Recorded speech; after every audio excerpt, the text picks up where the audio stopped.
მოგესალმებით, მწარე პოდკასტი.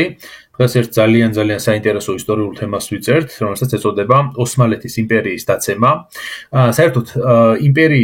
ყველა იმპერიის ისტორია, განსაკუთრებით ჩვენ პოდკასტში რამდენიმე გვაქვს ასეთი, ინგლისზე გვქონდა მაგალითად ბრიტანეთის იმპერიაზე, საფრანგეთზე, გერმანიაზე, რომზე თავისთავად ბევრი ეპიზოდებია ბიზანტიაზე და ასე შემდეგ. ოსმალეთსაც შევეხეთ ადრე, გვქონდა ჩვენ თურქეთის ისტორიის სერია, თუმცა უფრო მოკლედ იყო და ზოგადად, იმიტომ რომ რამდენიმე ეპიზოდისგან შედგებოდა. და ახლა მინდა კონცენტრირებულად უშუალოდ ოსმალეთის იმპერიის დაცემაზე და საერთოდ იმპერიის დაცემა ძალიან პოპულარული თემა არის საერთოდ ასეთი როგორც სამეცნიერო ლიტერატურაში, ისე ლიტერატურაში ზოგადად, თუნდაც ავიღოთ ყველაზე ცნობილი ნაწარმოები ერთ-ერთი ისტორიული რომის იმპერიის დაკნინება და დაცემა, ხო? აი აქედან მოდის შემდგომში ყველა სხვა იმპერიაზეც დაიწერა თითქმის მსგავსი წიგნი, მათ შორის ოსმალეთის იმპერიის დაკნინება და დაცემაც არის დაწერილი. შესაბამისად ეს რაღაცა კონცეფტი არის იმპერიის დაცემისა, თუ რა მიზეზები არის ამისთვის და რამდენად კანონზომიერებაში ჯდება ვერ სხვა იმპერიებიც, ანუ იმასთან შედარებით. ამიტომ ეს შემოიღო თავდაპირველად ედვარდ გიბონმა და შემდგომში ამ გიბონისეული მისი რაც არის მიზეზები ამ რომის იმპერიის დაცემისა განზოგადებულია ხოლმე ხშირად სხვა იმპერიებზეც და დიდწილად ბევრი რაღაც ემთხვევა კიდეც ხოლმე ერთმანეთს. აი თუნდაც ეს კონცეფტი არ არის მარტო აქ პოპულარული, არამედ სამეცნიერო ფანტასტიკის ჟანრშიც კი პოპულარული ძალიან, მათ შორის თუნდაც დიუნი, ვისაც აქვს საკითხული, იქაც აი ზუსტად იმპერიის რაღაცა მიწურული დაცემის პერიოდი, სადაც ახალი ერა იწყება, ასევე Foundation ცნობილი აზიმოვის ნაწარმოები, ანუ დასაბამი, სადაც ასევე ამაზეა, რომ მათემატიკურად არის გამოთვლილი, როდის უნდა დაეცეს იმპერია და მე რა მიზეზებია ჩამოთვლილია. მოკლედ ძალიან პოპულარული კონცეფტია, თანაც ოსმალეთის იმპერია ჩვენთვის ახლო თემაა, იმიტომ რომ მეზობელი სახელმწიფო იყო ჩვენი საქართველოსთვის, რამდენიმე საუკუნის მანძილზე დამყრობელიც იყო. შესაბამისად, ჩვენთვის მისი ისტორია ძალიან საინტერესო არის. ჩემი დღევანდელი სტუმარი არის საბა თაველიშვილი, თურქოლოგი, აღმოსავლეთ ცოდნების ინსტიტუტში ჩემი კოლეგა. მოგესალმები საბა, ძალიან მიხარია რომ ბოლო მწარე პოდკასტში მოგიწვიე და მოხვედი. დიდი მადლობა ნიკა, დიდი მადლობა მოწვევისთვის, მივესალმები შენს პანელს. თემა მართლა ძალიან საინტერესოა, როგორც აღნიშნე და უბრალოდ გამოვეხმაურები იმას, როგორ იწერება შემდეგ ამის რომანტიზება ხდება ხოლმე, ხო? პუშკინმაც მიუძღვნა ლექსი სხვათა შორის საბერძნეთის აჯანყებებს და ვიქტორ ჰიუგოს აქვს მთლიანი, ასე ვთქვათ, კრებული Les Orientales, რომელსაც ერთ-ერთი ლექსი ეხება საბერძნეთი 1821 და ასევე უნდა დაგვაუწყდეს, რომ ლორდი ბაირონიც ამ აჯანყებებში იღუპება საბერძნეთში. ანუ აქედან გამომდინარე ესეთი რაღაცა იმპერიების დაცემა და იმპერიებში მიმდინარე განმათავისუფლებელი მოძრაობების პერიოდი ძალიან რომანტიზებული არის და ასახული არის უკვე შემდეგ ლიტერატურაში და სხვადასხვა პოეზიაში.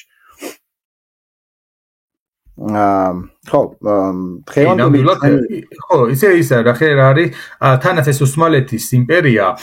არის რაღაცნაირად გზაგასაყარზე, ხო? ანუ თითქოს ის აღმოსავლური იმპერიაა ერთი შეხედვით და აი ეგ ეწოდებული დენთის იმპერიებს განეკუთვნება, რომელიც არსებობდა მე-15 საუკუნიდან მე-19 საუკუნემდე, ხო? სეფიანთა ირანი, ოსმალეთი, მოგოლთა იმპერია და ასე შემდეგ, მაგრამ მეორე მხრივ ის არის მისი ნაწილი და ყველაზე მნიშვნელოვანი ნაწილი პრინციპში კონტინენტურ ევროპაზე არის, ხო? აი აქაც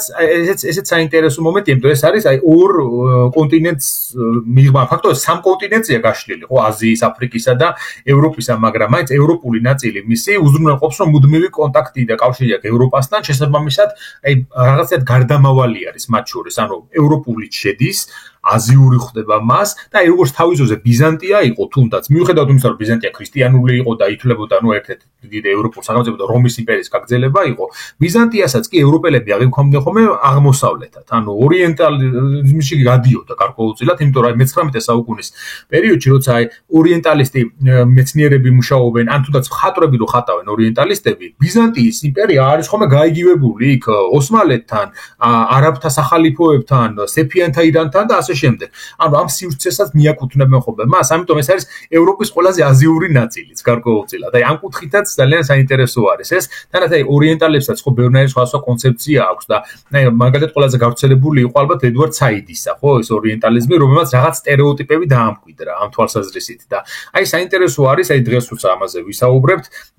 აი რა შეიცვალა იმ აქმიდან დღევანდელობამდე და როგორ წარმოგვიდგენია ახლა ოსმალეთის იმპერიის დაცემის პროცესი. კი ბატონო, ნამდვილად გეთანხმები. დღეს შევეცდები რომ ვისაუბრო ოსმალეთის იმპერიის დაშლაზე, ოღონდ აი გამომწვევი მიზეზები, საიდან იწყება, რატომ დაიწყო, რატომ დაიშალა, ხო, რატომ მოხდა ასეთ ამ ხელ. ყველა იმპერია იშლება კი ბატონო, მაგრამ აი საიდან იწყება, რომელი არის, რა პერიოდი არის ამისი საწყისი, ამომავალი წერტილი. ვინაიდან ფორმატი გვაძლევს ამის საშუალებას, რომ ეს კარგად გავშალოთ, ხო, აქედან გამომდინარე დავიწყებ საუბარს მე-18 საუკუნის ბოლოდან, როდესაც ტახტზე ადის სულთანი სელიმ მესამე და რატომ ამას ესე ამ საუბარში ნელ-ნელა განვმარტავ, ვინაიდან სელიმ მესამეს, ესე იგი მეორენაირად სულთან რეფორმატორსაც უწოდებდნენ, ხო? მაგრამ აი რატომ მოხდა მაინც-ამაინც სელიმ მესამეს ასე ვთქვათ სოფხედველობაში რომ უნდა მომხდარიყო ოსმალეთის იმპერიის რეორგანიზაცია, რატომ უნდა მომხდარიყო ოსმალეთის იმპერიის რეფორმირება, რაღაც ცოტა ბანალურად რო შევხედოთ და ერთი კუთხით რაღაც მარტივად რო დავინახოთ, ეს შეიძლება იყოს ის ფაქტი, რომ იმ დროს ოსმალეთი უკვე სერიოზულ პოლიტიკურ და სოციალურ კრიზისში არის ჩაფლული. თუმცა ძალიან საინტერესო არის სელიმის კაფეში ყოფნის პერიოდი, სანამ იგი ტახტზე ადის, ხო? ანუ კაფესი ორი სიტყვით რო გავმარტო, ეს არის ანუ ხარამხანის ერთ-ერთი ნაწილი იყო, სადაც ტახტის მემკვიდრეები იყვნენ იზოლაციაში. კაფესი ოსმალეთის იმპერიაში ჩნდება მე-16 საუკუნის ბოლოს, აჰმედ პირველის დროს და მანამდე, ანუ აჰმედ კაფესამდე, ხო, როდესაც ტახტზე ადიოდა სულთანი, იგი საკუთარ დედმამიშვილებს, ანუ ძმებს, ვისაც ძმები, რომელიც შესაძლებელია მომავალში პრეტენზია გამოეცხადებინათ სულთნობაზე, სიკვდილით ჭიდნენ, ამიტომ შემოიღეს კაფესი, სადაც ისინი იყვნენ სრულად იზოლაციაში, მუდმივი ზედამხედველობის ქვეშ და მათ აკრძალული ჰქონდათ ფაქტიურად გარესამყაროსთან კონტაქტი და ზოგჯერ განათლებაც კი და სელიმს ამ ხრივ, ხო, შეიძლება ითქვას, რომ ძალიან გაუმართლა, ვინაიდან მისი მამის, ანუ აბდულჰამიდ პირველის პირადი ექიმი ლორენცო მასთან ძალიან ახლო კავშირში იყო. ამ დროს მიღებული იყო, რომ სულთნის პირადი ექიმები იყვნენ ევროპელი და უბრალოდ ხო, ევროპელი, მაგრამ იტალიელი და ფრანგი ექიმები, ну, ლოგიკური მიზეზის გამო, რომ იმ დროს არსებული სამედიცინო განათლება და სამედიცინო პროფესიონალიზმი ევროპაში უფრო კვალიფიკაცია უფრო მაღალ დონეზე იყო და აქ ძალიან საინტერესო არის, რომ სხვადასხვა აბდულჰამიდს ერთ-ერთი ექიმი ყავდა ქართველი ესად ეფენდიც, რომელიც წარმოშობით ქართველი იყო, რომელიც შემდეგ იმპერიაში ჰექიმბაშის თანამდებობასაც აღწევს, ასე ვთქვათ და ძალიან გავლენიანი პირი იყო, თუმცა სელიმთან მას შეხება არ ქონია, ასე ვთქვათ, ესეთი მჭიდრო. და კაფეში ყოფნის პერიოდში სელიმსა და ლორენცოს შორის იწყება ძალიან მჭიდრო ურთიერთობა. ლორენცო უყვება ევროპაში მიმდინარე პოლიტიკურ მოვლენებზე, იქ არსებულ ეკონომიკურ სიტუაციაზე, სოციალურ-პოლიტიკურ შექმნილ ფონზე და ასე შემდეგ. და როდესაც სელიმი უკვე ადის ტახტზე, პირველი რასაც აკეთებს, ხომ? პირველი აკეთებს, რომ საფრანგეთის მეფესთან, ლუი მე-16-თან იწყებს ურთიერთობას, ну, რა თქმა უნდა, წერილების მიწერ-მოწერით და შემდეგ უკვე აგზავნის ელჩობას, პირველ აგზავნის ევროპაში ელჩობას თავისივე მეგობარი ისაკ ბეის, რომელსაც მოსკოვში შეისწავლოს იქაური არსებული ვითარება და უკვე ფაქტიურად სელიმს აქვს მზაობა და ხედავს, რომ აუცილებელი არის ოსმალეთის რეორგანიზაცია, რესტრუქტურიზაცია, ვინაიდან იგი სხვათა შორის თქვენ როდესაც მოვისმინე ის ეპიზოდი, ძალიან საინტერესო ეპიზოდი იყო გიორგი კობერიძესთან, როდესაც საუბრობდით ბალკანეთის ომებზე და იქ ახსენეთ ძალიან საინტერესო მომენტი, რომ ამ დროს ფაქტიურად ოსმალეთი ხო იწყებს უკვე როგორც სნეული ადამიანის რა ქვია ამას, სნეული ადამიანის მდგომარეობაში გადასვლას და ამას კარგად ხედავს სელიმი და უკვე აქვს მზაობა, რომ გაატაროს რაღაცა ქმედითი ნაბიჯები, მაგრამ კარგად ხედავს, რომ აუცილებელი არის, რომ ოსმალეთმა შეწყვიტოს სამხედრო მოქმედებები, შეწყვიტოს ომები და ამიტომ მზადდება ავსტრიასთან და რუსეთთან, ეს არის უკვე 1791-12 წლები და ამის შემდეგ სელიმის ეს რაღაცა რეფორმისტული და რეფორმებისთვის მზაობა გადაიზარდა არა მხოლოდ რაღაც ერთპიროვნულ მმართველობაში, არამედ აი ხაზგასასმელი არის, რომ რეფორმებისთვის ხო მან მოიწვია მაღალჩინოსნები და მოთხოვა თავისივე სფეროებში კონკრეტული წინადადებებისა და კონკრეტული პრობლემების გამოვლენა. შემდეგ უკვე მეორე ელჩობას აგზავნის უკვე დაზავებულ ავსტრიასთან და ბრატიფ ეფენდის ხელმძღვანელობით და ისინი უკვე ამზადებენ 500 გვერდიან ელჩობის წიგნს, რომელსაც შემდეგ ანუ დღეს ვიცნობთ როგორც სეფერატნამის სახელობით, სადაც აღწერილი იყო ავსტრიის და ზოგადად ევროპის რაღაც კეთილდღეობებიც, ანუ პლუსებიც და მინუსებიც. მიუხედავად იმისა, რომ საბოლოო ჯამში რეფორმების დიდი ნაწილი მაინც შეეხებოდა სოციალურ ეკონომიკურ ცხოვრებას, ხო? და ამომავალი წერტილი რაღაც ელემა ეს დაისახა. მან კარგად დაინახა, რომ მისთვის მთავარი ყველაზე დიდი პრობლემა იდგა მაინც სამხედრო კუთხით. ვინაიდან მოგეხსენებათ, რომ ოსმალეთის იმპერიის ეკონომიკის, ასე ვთქვათ, შემოსავლების უდიდესი ნაწილი ყოველთვის იყო დაპყრობით ომებზე დამოკიდებული და სამხედრო სიძლიერეზე დამოკიდებული, იმიტომ რომ მათ არ ჰქონდათ დიპლომატიური ელემენტი. აქედან გამომდინარე, სელიმმა დაიწყო სამხედრო სტრუქტურის რეორგანიზაცია. იმ დროს არსებობდა ოსმალეთში ესე იგი ორი ნაწილი, სამხედრო, ანუ ჯარის ორი ნაწილი, რეგულარული და ირეგულარული. ანუ ირეგულარული ეს იყო ეს თიმარების სისტემა, მაგრამ ამ დროს უკვე ისე არის თიმარების სისტემა ჩამოყალიბებული, რომ ძალიან დიდ კორუფციაში არიან ჩაფლული და ისინი არ ასრულებენ აი იმ მოვალეობას, იმ რაოდენობით არ გამოყავთ კავალერია, ეს უფრო კავალერიული თიმარიოტებს უფრო კავალერია მიეკუთვნებოდა, არ გამოყავდათ და მეორე რეგულარული არმია, რომელიც ეს არის იენიჩართა კორპუსი, რომელიც ერთ-ერთი წამყვანი კორპუსი და წამყვანი სამხედრო ძალა იყო ყოველთვის ოსმალეთის იმპერიაში და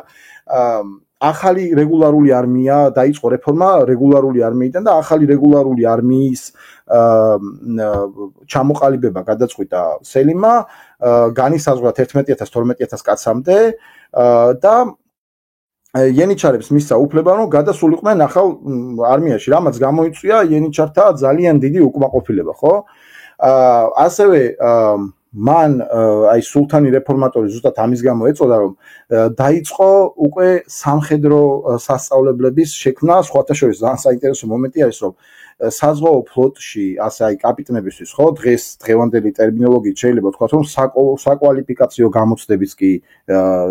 შემოიღო და ყველა სამხედრო სასწავლებლებში აუცილებელი იყო ფრანგული ენის ცოდნაც. ანუ იმიტომ რომ რეალურად მისი ევროპიდან მოწვეული სპეციალისტები მეთაურობდნენ აი ამ სამხედრო რეფორმას. არარეგულარული არმიისთვის ხომ აუცილებელი იყო აი ამ რაღაც ახალი თემის ახალი რეფორმის მოფიქრება, ვინაიდან როგორც ზემოთ ვახსენე, რომ თიმარიოტებსა და ზიამებს ხო, ანუ საჭიროების შემთხვევაში არ გამოყავდათ იმ რაოდენობის კავალერია, რომელსაც ელოდებოდა იმ დროს ოსმალეთის იმპერია, ანუ მთავრობა, ხო, სულთანი. და ამ დროს რატომ ხდებოდა ეს, რომ გაჩნდნენ ისეთი თიმარები, ისეთი თიმარიოტები, ისეთი ფლობელები, რომელსაც არანაირი ლეგალური უფლება არ ჰქონდათ, რომ ყოფილიყვნენ ასეთები, ისინი ქრთამის და მოსყიდვების გზით ხდებოდნენ ასეთები და სელიმმა ძალიან ჭკვიანური გზა მოიფიქრა ამისთვის, რომ აი ეს ქრთამის მიცემა ხო ფაქტიურად ლეგალური ფორმა მიანიჭა, ისინი ანუ ალია ბეგები, ვისაც აძლევდნენ ფულს, ვინც ანიჭებდა ამ თიმარების ასე ვთქვათ სტატუსს, თიმარიოტების სტატუსს, ხო? ამას გვერდისავლით პირდაპირ ხაზინაში შეტანით შეეძლო ნებისმიერ ადამიანს, რომ საკუთარი თიმარები და ზიამეთები გადაექციათ ჩვეულებრივ კერძო საკუთრებად, რომელსაც მალიქანეებს უწოდებდნენ იმ დროს და ამითი ფაქტიურად სელიმმა დაიწყო ხაზინის შევსება. აი როგორც კი როცა ვახსენე, რომ აქამდე არ ქონდა ოსმალეთს რაღაცა დიპლომატიური ურთიერთობების გამოცდილება, სელიმმა კარგად დაინახა, რომ აუცილებელი იყო ევროპულ სახელმწიფოებთან და სხვა იმპერიებთან და სხვა სახელმწიფოებთან დიპლომატიური კავშირების დამყარება და ზუსტად სელიმის დროს იწყება უკვე მუდმივი საელჩოების გახსნა, იქამდე რაღაც ელჩობა კი იგზავნებოდა რაღაც სხვადასხვა კონკრეტულ საკითხზე, მაგრამ აი უკვე მუდმივი საელჩოების კლასიკური გაგებით, მუდმივი საელჩოები იწყება უკვე სელიმ მესამეს დროს, იხსნება საელჩოები ლონდონში, ბერლინში და პარიზში, აი ერთმანეთს მიყოლებით, ხო? ეს არის 1793, 95, 96 წლები და აი ამ ხელა რეფორმება, აი ამ რაღაცა რადიკალურმა და ძალიან განსხვავებულმა რეფორმებმა, აი ახალი სისტემის სახელი მიიღეს, ნიზამი ჯედიდი უწოდეს აი ამ ყველაფერს და საბოლოო ჯამში ისე მოხდა რომ აი ამ რეფორმებისთვის მზაობა კი იყო მთავრობის მხრიდან, მაგრამ ანუ სულთნის მხრიდან და სხვადასხვა დიდვეზირების მხრიდან, თუმცა კარგად დაინახეს რომ ოსმალეთის ეკონომიკა რაღაც იძირება სხვადასხვა პრობლემებში და ამიტომ გაჩნდა თანხების დეფიციტი, რითაც აი აქ შეიძლება ითქვას, რომ დიდი შეცდომა იქნა დაშვებული, რომ ესე იგი შემოიღეს ახალი გადასახადები, რომელიც დაეკისრათ, რა თქმა უნდა, უბრალო მოქალაქეებს, ანუ გლეხობას და აი ამან გამოიწვია ძალიან დიდი უთანხმოება და ზუსტად ეს გახდა აი ამ სელიმის რეფორმების რაღაც კრახის ერთ-ერთი დასაბამი, იმიტომ რომ მოსახლეობამ კარგად ვერ გაიგო, რა თქმა უნდა, ვერ გაიგებდა, იმიტომ რომ მათზე გადაწყდა აი ამ რეფორმების დიდი უღელი, რომელიც საბოლოო ჯამში ემსახურებოდა რაღაცა დიდ მიზანს და არ იყო გათვლილი მოსახლეობის რაღაც კეთილდღეობაზე, ხო, ეს იყო ოსმალეთის იმპერიის გაძლიერებაზე და არა სოციალური პოლიტიკის, სოციალური სიტუაციის გაძლიერებაზე და ზუსტად აქაც ერთვებიან იანიჩარები რაღაც მოსახლეობასთან და გლეხობასთან ერთად ცდილობენ რომ წინ აღუდგნენ აი ამ რეფორმებს უკვე ფაქტიურად არა მხოლოდ სოციალური გზით, არამედ სოციალური კუთხით დაიწყო აჯანყება, არამედ უკვე სამხედრო რეფორმებსაც შეექმნა ძალიან დიდი პრობლემა და ანუ მე-18 საუკუნის ბოლოს ამას ემატება საერთაშორისო არენაზე გამოსული ნაპოლეონი, ხო? რომელიც შენ რა თქმა უნდა ძალიან კარგად იცი, ამას უბრალოდ ორი სიტყვით ვიტყვი, ანუ რა გავლენა იქონია უბრალოდ ნაპოლეონმა ოსმალეთის იმპერიის დაშლის დასაწყისზე, რომ მას ნაპოლეონს გადაწყვეტილი ჰქონდა ეგვიპტის დაპყრობა, ხო? 98 წელს უკვე ალექსანდრიაშია და ინდოეთის მიმართულებით მან პირველად სახმელეთო გზა მოსინჯა, დაიპყრო სირია და აი როდესაც უკვე აკრას, ანუ დღევანდელი ისრაელის, ანუ ხაიფას ჩრდილოეთ ნაწილში გამაგრებული ოსმალეთის ახალ ჩამოყალიბებული არმიის სამხედრო ნაწილებს, აი ეს ნიზამი ჯედიდს ალყა შემოარტყა, ხო? იმ ბრძოლებში ნაპოლეონი მარცხ ხდება, უკან იხევს, მაგრამ ეს არის გაზვიადებული, რატომ რომ ამ დროს აუცილებელია აღინიშნოს, რომ ამ ქალაქს არა მხოლოდ ოსმალური ახალი არმია იცავდა, არამედ იქ ბრიტანული საზღვაო ფლოტიც იყო. სიდნის სმიტი იყო ჩასული. სიდნის სმიტი, კი ბატონო, აი სიდნის სმიტის, ცნობილი სიდნის სმიტის ხელმძღვანელობით, ასე ვთქვათ და ნაპოლეონს უწევს უკან დახევა. და რა თქმა უნდა, ამის შემდეგ სელიმი, ეხა კი ბატონო, ბრძოლა მაინც მიმდინარეობს, მაგრამ უცხადებს ომს საფრანგეთს, თუმცა კარგად ესმის, რომ მას საკუთარი ძალებით არ შეუძლია საფრანგეთთან ომის და ბრძოლების წარმოება და ამიტომ მიმართავს რუსეთის იმპერიას. ამ დროს რუსეთში არის პავლე I, რომელიც დადებითად ხვდება ამ ინიციატივას და საფრანგეთის წინააღმდეგ ოსმალეთთან ერთად ერთვება ომში. ესე იგი, ბრძოლების მიმდინარეობა სხვათა შორის ძალიან საინტერესო ბრძოლებია ტაქტიკური კუთხით, ამას არ ჩაუყმავდები, თუმცა ერთს ვიტყვი, რომ ეგვიპტეში აი ეს საბოლოო ჯამში რომ მოკლავენ გენერალ კლებერს, ხო, რაღაცა ბურუსით მოცული გარემოებები არის, აი ხა ზუსტად მე არ გამომკლევი ეს. ვიზეიძა კლებერი რომ მოკლეს? კლებერი, დიახ, კლებერი რომ მოკლეს, კი. ამის შემდეგ ოსმალეთი კი აღიდგენს, ასე ვთქვათ, ეგვიპტეზე სუზერენიტეტს, ხო? თუმცა de facto, ანუ რეალურად მას უკვე ვეღარ მართავს. ანუ შეიძლება მივიჩნიოთ, რომ ესე იგი 1802 წლიდან ოსმალეთი, ხო, ფაქტიურად რეალურ გავლენებს კარგავს უკვე ეგვიპტეზე. ანუ აქედან იწყება ოსმალეთის რაღაცა ის იმიწების დაკარგვა, რომელიც იყო ოსმალეთის, ასე ვთქვათ, იმპერიის ერთ-ერთი შემადგენელი, ერთ-ერთი ყველაზე ძალიან დიდი სტრატეგიული ადგილები. ანუ კი, ფურცელზე რჩებოდა სუზერენიტეტის ქვეშ, ასე ვთქვათ, თუმცა ვეღარ მართავს. და აი ამავე დროს ბალკანეთში ვითარდება ძალიან საინტერესო პროცესები. სხვათა შორის აი მე-18 საუკუნის ბოლოს, ხო, რატომ ძლიერდება განმათავისუფლებელი მოძრაობები ბალკანეთში, იმიტომ რომ საფრანგეთის რევოლუციამ მოახდინა ძალიან დიდი გავლენა, ანუ პირველ რიგში მოახდინა ძალიან დიდი გავლენა საბერძნეთზე. და აი საბერძნეთში იქნება ის ცნობილი მარსელიოზა, ხო, ანტონიოს კირიაზისის მარსელიოზა, რომელსაც შემდეგ ანტონიოს კირიაზის კი სიკვდილით დასჯიან ოსმალეთში, მაგრამ აი აქ იგრძნობა, რომ აი ეს განმათავისუფლებელი ბრძოლები და ეს რევოლუციური განწყობები ძალიან ასე ვთქვათ ღრმად გაიდგავს ფესვებს უკვე ბალკანეთის ხალხებში და ვითარდება ასე ვთქვათ ძალიან სერიოზული და საინტერესო პროცესები ბულგარეთსა და მონტენეგროში ან ჩერნოგორიაში, ხო? რომელთაც საბოლოო ჯამში ძალიან დიდი ბრძოლის უნარიანობა გამოაჩინეს და სელი მესამე იძულებული გახდა, ანუ ეცნო მათი დამოუკიდებლობა, ხო? მე-18 საუკუნის ბოლოს. სერბეთშიც ანალოგიურად სერბებიც რაც მე-19 საუკუნის დასაწყისში იწყებენ აჯანყებებს ოსმალეთის წინააღმდეგ, ითხოვენ ავტონომიას, ითხოვენ დამოუკიდებლობას და ამას კიდევ დაემატა ზემოდან 1806 წელს რუსეთ-ოსმალეთის ომი.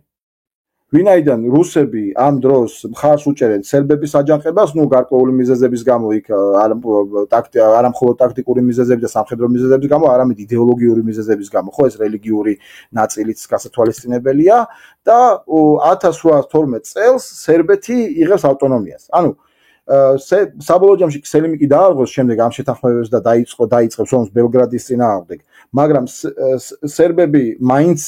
მტკიცედ დგანან რუსების ხარდაჭერით და საბოლოო ჯამში მაინც იძულებული ხდება სელიმი, რომ ოფიციალურად უпроსოდ კი რჩებოდა სერბეთი ოსმალეთის ტერიტორიაზე, მაგრამ აი ეგვიპტესთან პარალელს გავავლებ, რომ საბოლოო ჯამში ძალიან სერიოზული პრობლემები შეექმნა მის თვითმმართველობაზე, ვინაიდან სერბეთს მიეცა უფლება, რომ ყოლოდა საკუთარი არმია და საკუთარი არმია უკვე ნიშნავს რაღაცა სახელმწიფოებრივ ერთ-ერთ სახელმწიფოებრივ ფუნდამენტურ ელემენტს, ხო, ინსტიტუციას და ასევე მათ მიეცათ უფლება, რომ შეექმნათ თვითმმართველი ორგანოები. ესე იგი, კიდევ უფრო მძიმდება ოსმალეთის შიდა პოლიტიკური უკმაყოფილება, ანუ როგორც სოციალური ვითარება მძიმდება, ასევე მძიმდება პოლიტიკური ვითარება და სელიმის წინააღმდეგ ეწყობა აჯანყება, რომელსაც მეთაურობს მისი ბიძაშვილი იყო, თუ არ ვცდები, მუსტაფა, რომელიც შემდეგ ტახსიადის მუსტაფა მეოთხეთი ვიცნობთ ჩვენ მას, დიდი ხანი ის არ იყო, იმიტომ რომ შემდეგ სელიმის მომხრეებმაც ანალოგიურად დაიწყეს მის წინააღმდეგ აჯანყება. მუსტაფა კი საბოლოო ჯამში ეს სიკვდილით დაშის, რა ქვია მას. ეს აქ ამ შემთხვევაში არ არის მნიშვნელოვანი. მუსტაფა მეოთხის შემდეგ ტახტზე აიყვანენ ისევ მაჰმუდ მეორეს და უკვე ეს რა ქვია მაჰმუდ მეორის აჯანყების მეთაური, ამ დროს აჯანყების მეთაური არის მუსტაფა ბაირაქტარი, რომელიც პირველ რიგში ეს რატომ არის მნიშვნელოვანი ეს ადამიანი, რომ იგი სელიმის რაღაცა აი ამ რეფორმატორულ განწყობებს ეწინააღმდეგებოდა. თუმცა როდესაც უკვე მაჰმუდ მეორე აიყვანს ტახტზე, ის კარგად გაანალიზებს, რომ აუცილებელი ხდება ოსმალეთის იმპერიის განვითარება, ევროპულ სტანდარტებთან დაახლოება, შეგვიძლია დღევანდელი ტერმინით ვიხმაროთ, ხო? ამაზე არავინ არ მოგვედავება იმედია და მაგრამ ისე იმდენად იმხელა წინააღმდეგობა არსებობს ოსმალეთის იმპერიაში ამ რეფორმების წინააღმდეგ, რომ მასაც კი მოკლავენ ერთ-ერთ ბრძოლაში საკუთარ სახლთან სხვადასხვა. დაუბრუნდეთ რა ხდება ამ დროს უკვე საერთაშორისო არენაზე. ოსმალეთი ცდილობს, რომ განდევნოს რუსეთი ბალკანეთიდან, საფრანგეთი ამ დროს ესე იგი ნაპოლეონთან მოლაპარაკებას, ანუ საფრანგეთთან მოლაპარაკებას ცდილობს და ვარშავაში აგზავნიან ოსმალეთის ელჩებს, თუმცა ნაპოლეონი არ არის დაინტერესებული ომით და აი ზუსტად აქ 1807 წელს ესე იგი ეს ვარშავაში მოლაპარაკების შემდეგ არ ერთვება ომში, არ აღმოუჩეს არანაირ დახმარებას ოსმალეთს და მეტიც რუსეთსა და საფრანგეთს შორის ეს აი ცნობილი ტილზიტის ზავი რომელიც არის, ხო? საფრანგეთი ესე იგი რუსეთს შესთავაზებს, ანუ ერთმანეთს შესთავაზებს ოსმალეთის დაყოფის გეგმას, ხო? ანუ აი ამ დროს ოსმალეთის იმპერიას აღარ რჩება სხვა გამოსავალი, რომ მიემართა ირანისთვის, რათა სამხრეთ კავკასიაში მომხდარიყო სამხრეთ კავკასიიდან განედენათ რუსეთი და ეს კლასიკური შეთანხმება ჩვენ ისტორიაში როგორც კლასიკურად გვასწავლიან ხოლმე, ხო, სკოლაში როგორც არის, რომ დასავლეთ საქართველო ოსმალეთის იმპერიას უნდა დარჩენილიყო, აღმოსავლეთ საქართველო კიდევ ირანის იმპერიას, თუმცა წარუმატებელი იყო ეს ბრძოლები და დამარცხდება ეს ირან ოსმალეთის გაერთიანებული არმია სამხრეთ კავკასიაში და საბოლოო ჯამში ესე იგი ბუქარესტის ზავით ოსმალეთის გავლენები ბალკანეთსა და ევროპის ნაწილებზე ესე იგი მცირდება. რუსეთს გადაეცემა ბესარაბია და აი ამითი ფაქტიურად ესე იგი სელიმ მესამის დაწყებული რეფორმები, ამ შიდა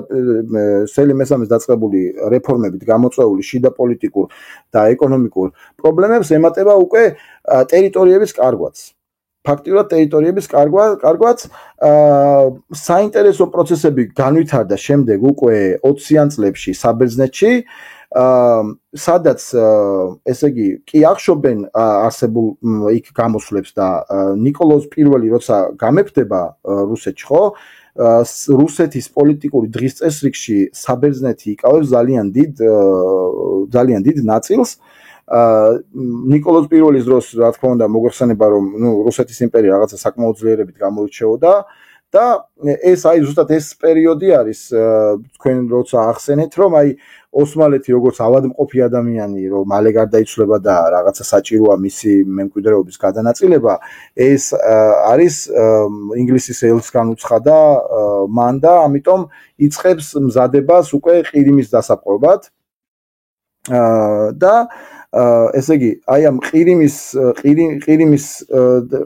ომს არ შევეხები ძალიან დეტალურად, მაგრამ ესე იგი, რუსეთი რომ პრეტენზიას აცხადებდა მოლდოვაზე, სერბეთზე, ბალკანეთზე, სტამბულსა და მის სრუტეებზე, ხო?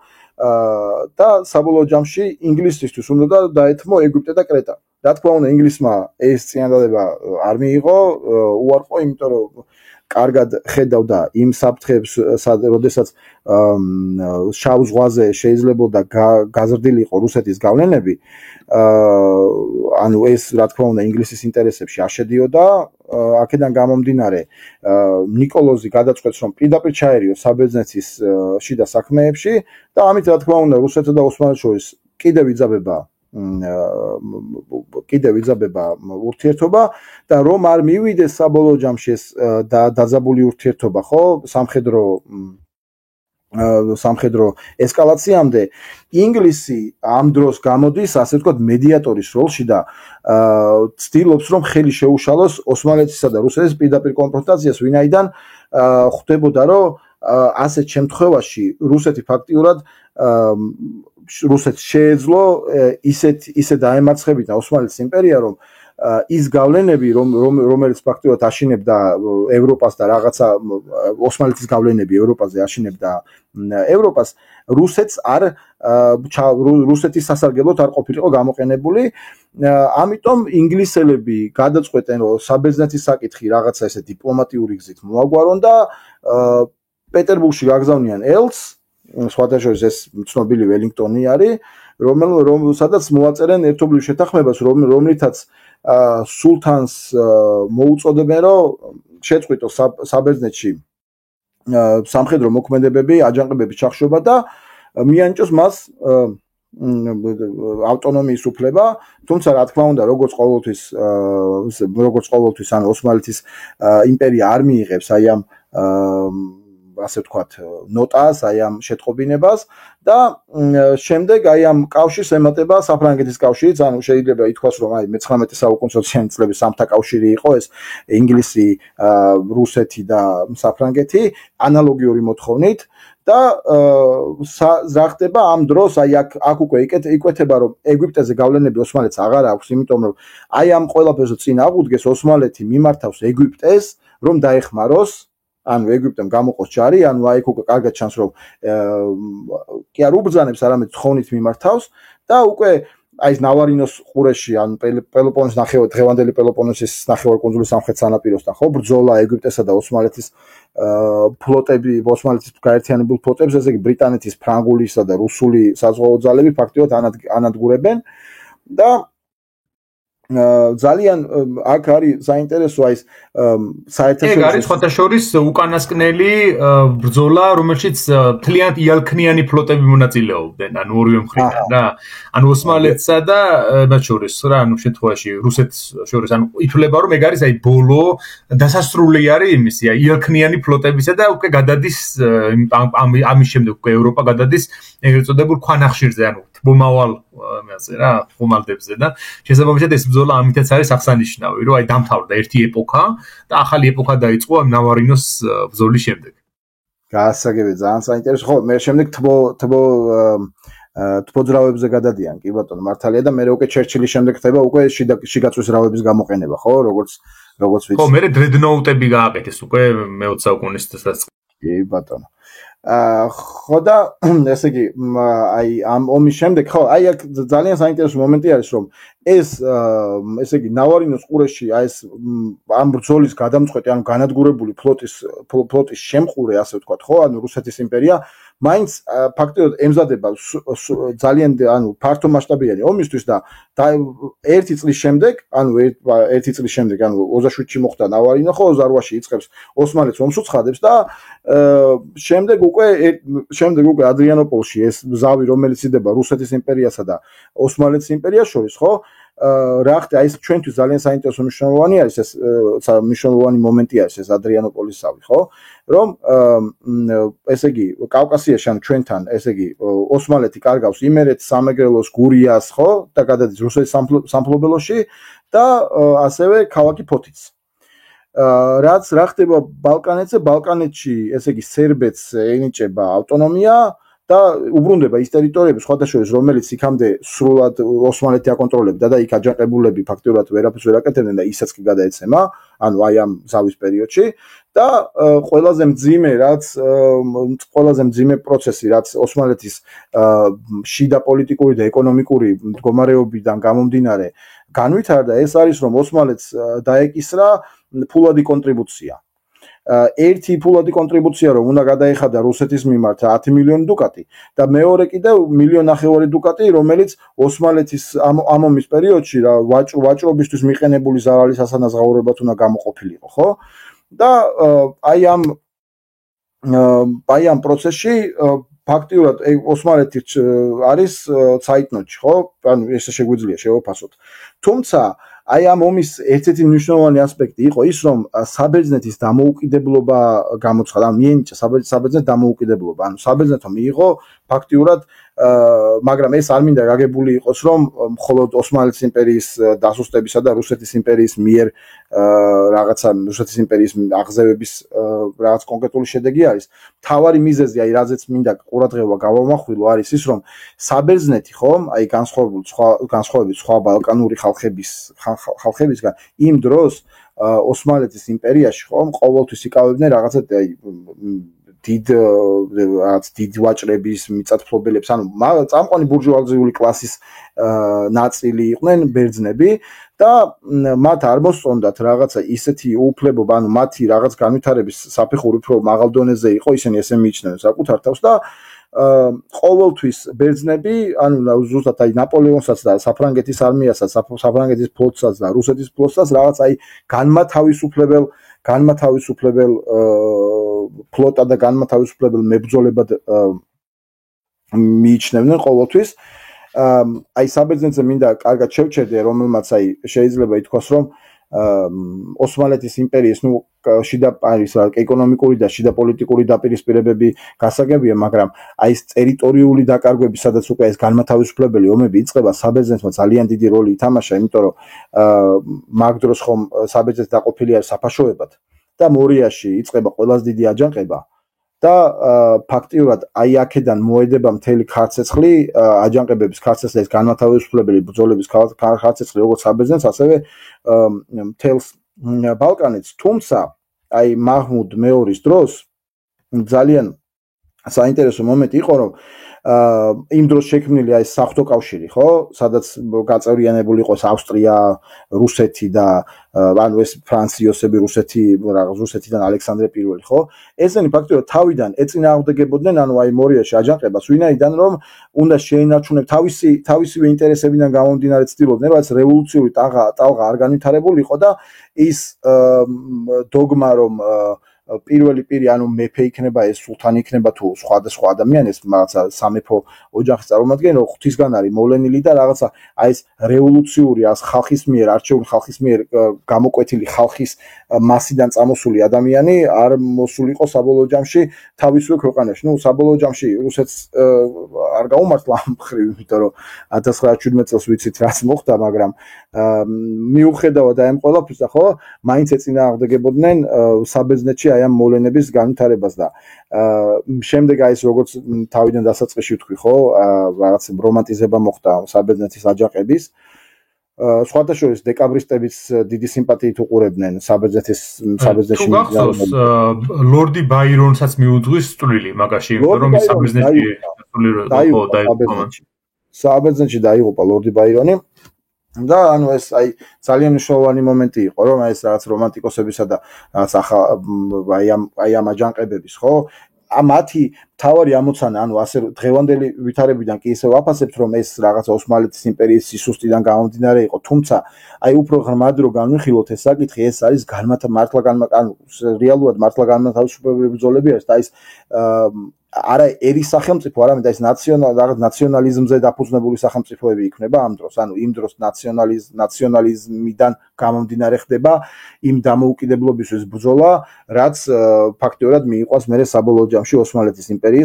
იმპერიას დაშლამდე. ესე იგი, ხო, საბოლოო ჯამში რაც ხდება ბალკანეთზე, ამას რაც 1-2 სიტყვით შევეხა მე-19 საუკუნის 30-იან წლებში, თუმცა აი ძალიან საინტერესო არის რომ ეგვიპტის მმართველს მიმართავს აი ამ დროს ბალკანეთში დახმარებაზე უფრო აი საბერძნეთზე მოგსაუბარი საბერძნეთზე მინდა თქვა უფრო რა საბერძნეთის აჯანყების შესახშობად მიმართავს ეგვიპტის მმართველს რომ მუჰამედალს რომ მაჰმუდ მეორე ხო რომ დაეხმაროს მას მაგრამ პირობას წაუყენებს ეგვიპტის მმართველი ამ დროს და ეუბნება რომ მისი 10 წლის ვაჟი აბდულმეჯიდი ხო ესე იგი უბრალოდ მისი შვილი ანუ ეს რა ქვია აბდულ მუჰამედ ალის შვილი და საბერძნეთში წარმატების შემთხვევაში დაინიშნა მმართველად აი აქედან იკვეთება უფრო ის პროცესები როდესაც ხდება როგორც გარეძალების მხრიდან ოსმალეთის იმპერიაზე ზეწოლა, ასევე უკვე შიდა პოლიტიკური აი ეროზია, რაც მიმდინარეობს ოსმალეთის იმპერიაში. ანუ ფაქტიურად ოსმალეთი უკვე აღარ არის აუღებელი ციხესიმაგრე, ხო, რომელიც ადრე ასე ვთქვათ, რაღაც შიშის ზარს სცემდა ევროპულ სახელმწიფოებს, რაღაცა ვენამდეც კი მივიდა, ხო? ამჟამად პირიქითაც კი შეიძლება ითქვას, რომ აი სულთანმა რაღაცა გადააბიჯა რაღაც საკუთარ შეიძლება ითქვას ეგოს და აი ამ ყველაფრის მოსაგვარებლად ანუ მიმართავს ევროპულ სახელმწიფოებს. რა თქმა უნდა, საფრანგეთი გამიჯნული არის არაფერი არ მოიმოქმედა, ვინაიდან საფრანგეთი ხო ამ დროს მუჰამედ ალი იჭრება, ანუ ეგვიპტე იჭრება, ფაქტობრივად ეგვიპტე იწყებს ოსმალეთის წინააღმდეგ ბრძოლას და კონსტანტინოპოლამდეც კი უნდა მისვლა და რომელსაც ზურგს უმაგრებს საფრანგეთი. ინგლისისთვის მიუღებელი არის ეგვიპტის ასეთი წინსვლა, იმიტომ რომ ნუ საფრანგეთი უჭერს მხარს და ეს რაღაც ინგლის-საფრანგეთის რაღაცა პოლიტიკური დაპირისპირებები ცნობილია, კარგად ვიცით და ავსტრიისთვისაც მიუღებელი იყო. სულთნის ასეთი გზით ჩამოგდება. ეს არის აი საღვთო კავშირის პრინციპებიდან გამომდინარე, რომელიც მათ ჰქონდათ შექმნილი. რაც შეეხება ნიკოლოზ პირველს, ხო? ისაც კარგად ხედავს, რომელიც შეიძლება იმ საფრთხებს, რომელიც შეიძლება მოჰყოლოდა, ანუ მუჰამედ ალის მიერ კონსტანტინოპოლის აღებას. ამიტომ გაერთიანდნენ, რომ რაღაც დაეცოთ სულთანი, მაგრამ სხვადასხვა ეს დიპლომატიის ისტორიაში არ ვიცი რამდენად ისწავლება, მაგრამ ძალიან საინტერესო მომენტია, რომ ესე იგი რუსეთი ამ ნიკოლოზ პირველი კი კარგად ხვდება რომ აი ამ ბრძოლის შედეგად თუ მუჰამედ ალი მოახერხებს ოსმალეთის იმპერიის დაპყრობას როგორ არც ქონდა მუჰამედ ალის გადაწყვეტილი რომ ასე ვთქვათ აი კლასიკური გაგებით ხო დაეპყრო და საკუთარი თვითონ გამხდარიყო მართველი არა მას უნდა 10 წლის ვაჟის ანუ პატარა სულთნის შედარებით იმითი რა ქვია წლოვანებით რომელსაც მე თვითონ მართავდა ან თვითონ თავის გასულთანება ასე ვთქვათ და ასურდა და ნიკოლოზ პირველი ცდილობს რომ ამ ომში ჩაერთოს ოღონდ არა ისე რომ საკუთარი ინიციატივით შესთავაზოს და დახმარება არამედ ელოდება როდის მიმართავენ მას დასახმარებლად და ასეც ხდება აი აქ არის აი ცნობილი გამონათქვამი რა როცა იხჩობი გველსაც კი ჩამოეკიდებიო ხო აი აქ განაცხადა სულთანმა და მიმართავს დახმარებისთვის რუსეთს შემდეგ რუსეთი რა თქმა უნდა რუსეთის ფლოტი შედის სტამბულში, იქ გადასხავს არმიას და საბოლოო ჯამში მუჰამედ ალი ანუ ეგვიპტე ეგვიპტის არმია უკვე იძულებული გახდა დაზავებული იყო და გაბრუნებული იყო უკან ვინაიდან არ ქონდა მას აი ამ იმ ხელა სიძლიერე რომ გამკლოვებოდა რაღაც ორ გაერთიანებულ არმიას. რუსეთი რჩებოდა ოსმალეთის ტერიტორიაზე, არ აპირებდა ოსმალეთის ტერიტორიის დატოვებას, ამიტომ საჭირო გახდა რომ ოსმალეთსა და რუსეთს შორის ხო გაფორმებულიყო რაღაც შეთანხმება, რომელიც სხვათა შორის ცნობილი არის ჰუნქერის ეს არის სტამბულში ერთ-ერთ ილჩეში მდებარეობს ჰუნქერის სასახლე და იქ გაფორმდა ხელშეკრულება ბოსფორის სრუტეზე, სადაც ყველა ქვეყნის სამხედრო გემებისთვის იკეტებოდა ბოსფორის სრუტე და მხოლოდ რუსეთს შეეძლო აი ამ სრუტეების თავისუფლად გამოყენება. აი ამის შემდეგ რა თქმა უნდა ოსმალეთზე იზრდება ხო უცხო ქვეყნების გავლენა, ოსმალეთი კიდევ უფრო სუსტდება, უცხო ქვეყანაში რა თქმა უნდა მისი პირდაპირი მტერი რუსეთის იმპერია უკვე შიდა ინსტიტუციურ დონეზე კი აღწევს. თუმცა სრუტეებზე ვითარება ხო 41 წელს, ანუ რამდენიმე წლის მერე იცვლება მაინც. იმიტომ რომ ინგლისი ეხმარება სულთანს რომ საბოლოო ჯამში მოიგერიოს ეს მუჰამედ ალი და ეს უკვე ბოლო პერიოდს ვიძახი და ეს ხელშეკრულება, ეს ჰუნქერის კესელის ხელშეკრულება გადაიხედება და ჩაიწერება რომ მშვიდობიანობის დროს ყველა უცხო ქვეყნის სამხედრო გემისთვის იკეტებოდა სრუტეები. მაჰმუდ მეორემ კარგად დაინახა და შეაფასა ის პრობლემები, რომელიც რაღაც ოსმალეთის იმპერიის აი ამ ასე ვთქვათ დროის ასეთმა დინებამ მოუტანა, ამიტომ გადაწყვიტა როგორმე დაწეოდა, კარგად დაინახა რომ ის განვითარების საფეხური რაზე იდგა ოსმალეთის იმპერია და რაზე იდგა ევროპული სახელმწიფოები და დაიწყო ასე ვთქვათ მოდერნიზაცია. მოდი აქ ის ვთქვათ რომ ზოგჯერ მეუბნებიან ხოლმე მსმენელები რომ თარიღების თქვით თუ აქ-იქაო რომ ქრონოლოგია არ აგვერიოსო, ეს ხდება 30-იან წლებში, ისკელესის ხელშეკრულება დაიდო 1833 წელს და ეს ეგვიპტე ოსმალეთის ომი მიმდინარეობდა 1831-33 წლებში, რა პერიოდშიც ეს მუჰამედ ალის ლაშქრობა ხდება ზუსტად ოსმალეთის წინააღმდეგ. ისე რაღაცით აი თითქოს ეს ამბავი აი რომ თვითონ მიუხედავად იმისა რომ შეეძლო ოსმალეთის დამარცხება და თქვათ რომ რამე სულთნის ჩამოგდება არ გეგმავდა მაინც რომ შეეცვალა ის ხო აქ თვითონ სულთნის ავტორიტეტზეც არის და მის ლეგიტიმაციაზეც ალბათ ეს ყველაფერი მაინც დამოკიდებული აი მაგალითად ხშირად ამბობენ ხოლმე საქართველოს ისტორიაში რომ ლიპარეთ ბაღვაშმა რატო არ ჩამოაგდო მაგრად მეოთხე ტახტიდან და როცა შეეძლო თავისუფლად ხო აქაც იგივე მომენტი არის და ზოგადად ხშირად არის ესეთი რამ რომ შეიძლება მონარქი დაამხო მაგრამ მისი შეცვლა ადვილი არ არის და შენი ასვლა იქ იმიტომ რომ ლეგიტიმაცია გჭირდება ამისთვის და ამას ძალიან დიდი ძალები ჭირდება და ძალიან დიდი რესურსები და საბოლოო ჯამში ის რომ მე ყველამ უნდა გაღიაროს და აი ეს ძალიან რთულია ხოლმე ხშირ შემთხვევაში ამიტომაც თავს არიდებენ ზოგჯერ ესეთი ძლიერი ფიგურები როგორც იყო მუჰამედ ალი ან ნებისმიერ სხვა სახელმწიფოში ისინი ვინც მეფეს ებრძვიან რომ ჩაანაცვლონ ის და თვითონ გახდნენ დაიკავონ მისი ადგილი ხო აი სანამ რეფორმებზე გადავალთ ერთი მომენტი კიდევაც ამ 19 საუკუნის ისტორიას ახასიათებს როგორც ვიცი გარკვეულწილად რელიგიური დამოკიდებულებაც შეიცვალა ხო სულთნისადმი იმიტომ რომ ხალიფას ისიც მიიღეს არა სულთნებმა 19 საუკუნეში ანუ გათანაბრდა ფაქტობრივად რელიგიური ლიდერიც გახდა გარკვეულწილად ოსმალეთის სულთანი და როგორ ხდება ეს? აი ეს ძალიან საინტერესო მომენტი არის რომ ზუსტად აი მაგ ასე ვთქვათ აი ამ ახალმა ლეგიტიმაციამ ანუ ახალმა ტიტულმა ხო ფაქტიურად შეიძლება ითქვას რომ საფუძველი დაუდო ზუსტად იმ შიდა უკმაყოფილებას რომელიც შიდა უკმაყოფილებას ანუ დაწყებული არის ოსმალეთის იმპერიაში და რატო ანუ როდესაც საუბარი გვაქვს ანუ ხალიფა სულთანი ჩვენ ქართულ ენაში ზოგან მოხსენიებული როგორც ხონთქარი ხო ანუ აი ამ პერიოდში როდესაც ასე ვთქვათ რელიგიური მრწამსის მოსახლეობა რომლისთვისაც რაც შარიათის კანონები არის მისაღები და ჩდება ევროპული ელემენტი ხო აი ამას ძალიან ებრძვიან ანუ რეალურად რატო ვერ მოხდა რეფორმების გატარება ანუ იყო მზაობა პირველ რიგში უნდა აღვნიშნოთ რომ იყო მზაობა იყო ფაქტიურად ამისთვის ინფრასტრუქტურა სრულიად შექმნილი, თუმცა მიუღებლობა იყო მთელს ოსმალეთის იმპერიაში. მიუღებლობა იყო რეფორმების მიმართ, არა იმიტომ რომ რეფორმა საკუთრივ ცუდი რეფორმა იყო და რაღაცა ვერ ხედავდნენ რაღაც მომავალს, არამედ იმიტომ რომ ევროპული ელემენტი ჩნდებოდა. და აი ამაზე ცოტა მოგვიანებით ვისაუბრებ. ესე იგი 1831-33 წლების ეს რეფორმები, აი მაჰმუდის რეფორმებზე მაქვს ახლა საუბარი, მაჰმუდ მეორის, ხო? აი სახსრებისა და ადამიანური რესურსების გამოსაკვლევად მან ჩაატარა მამაკაცთა აღწერა. ოღონდ ეს ხდება ანატოლიაში და რატომღაც არაბული მოსახლეობა არ არის აღწერილი და აი რა ვიცი, ამ აღწერებით 20 მილიონი მამაკაცი ცხოვრობს, ხოლმე მამაკაცი არის აღწერილი, იმიტომ რომ ყოველთვის მამაკაცები იყვნენ, ასე ვთქვათ, ოსმალეთის იმპერიაში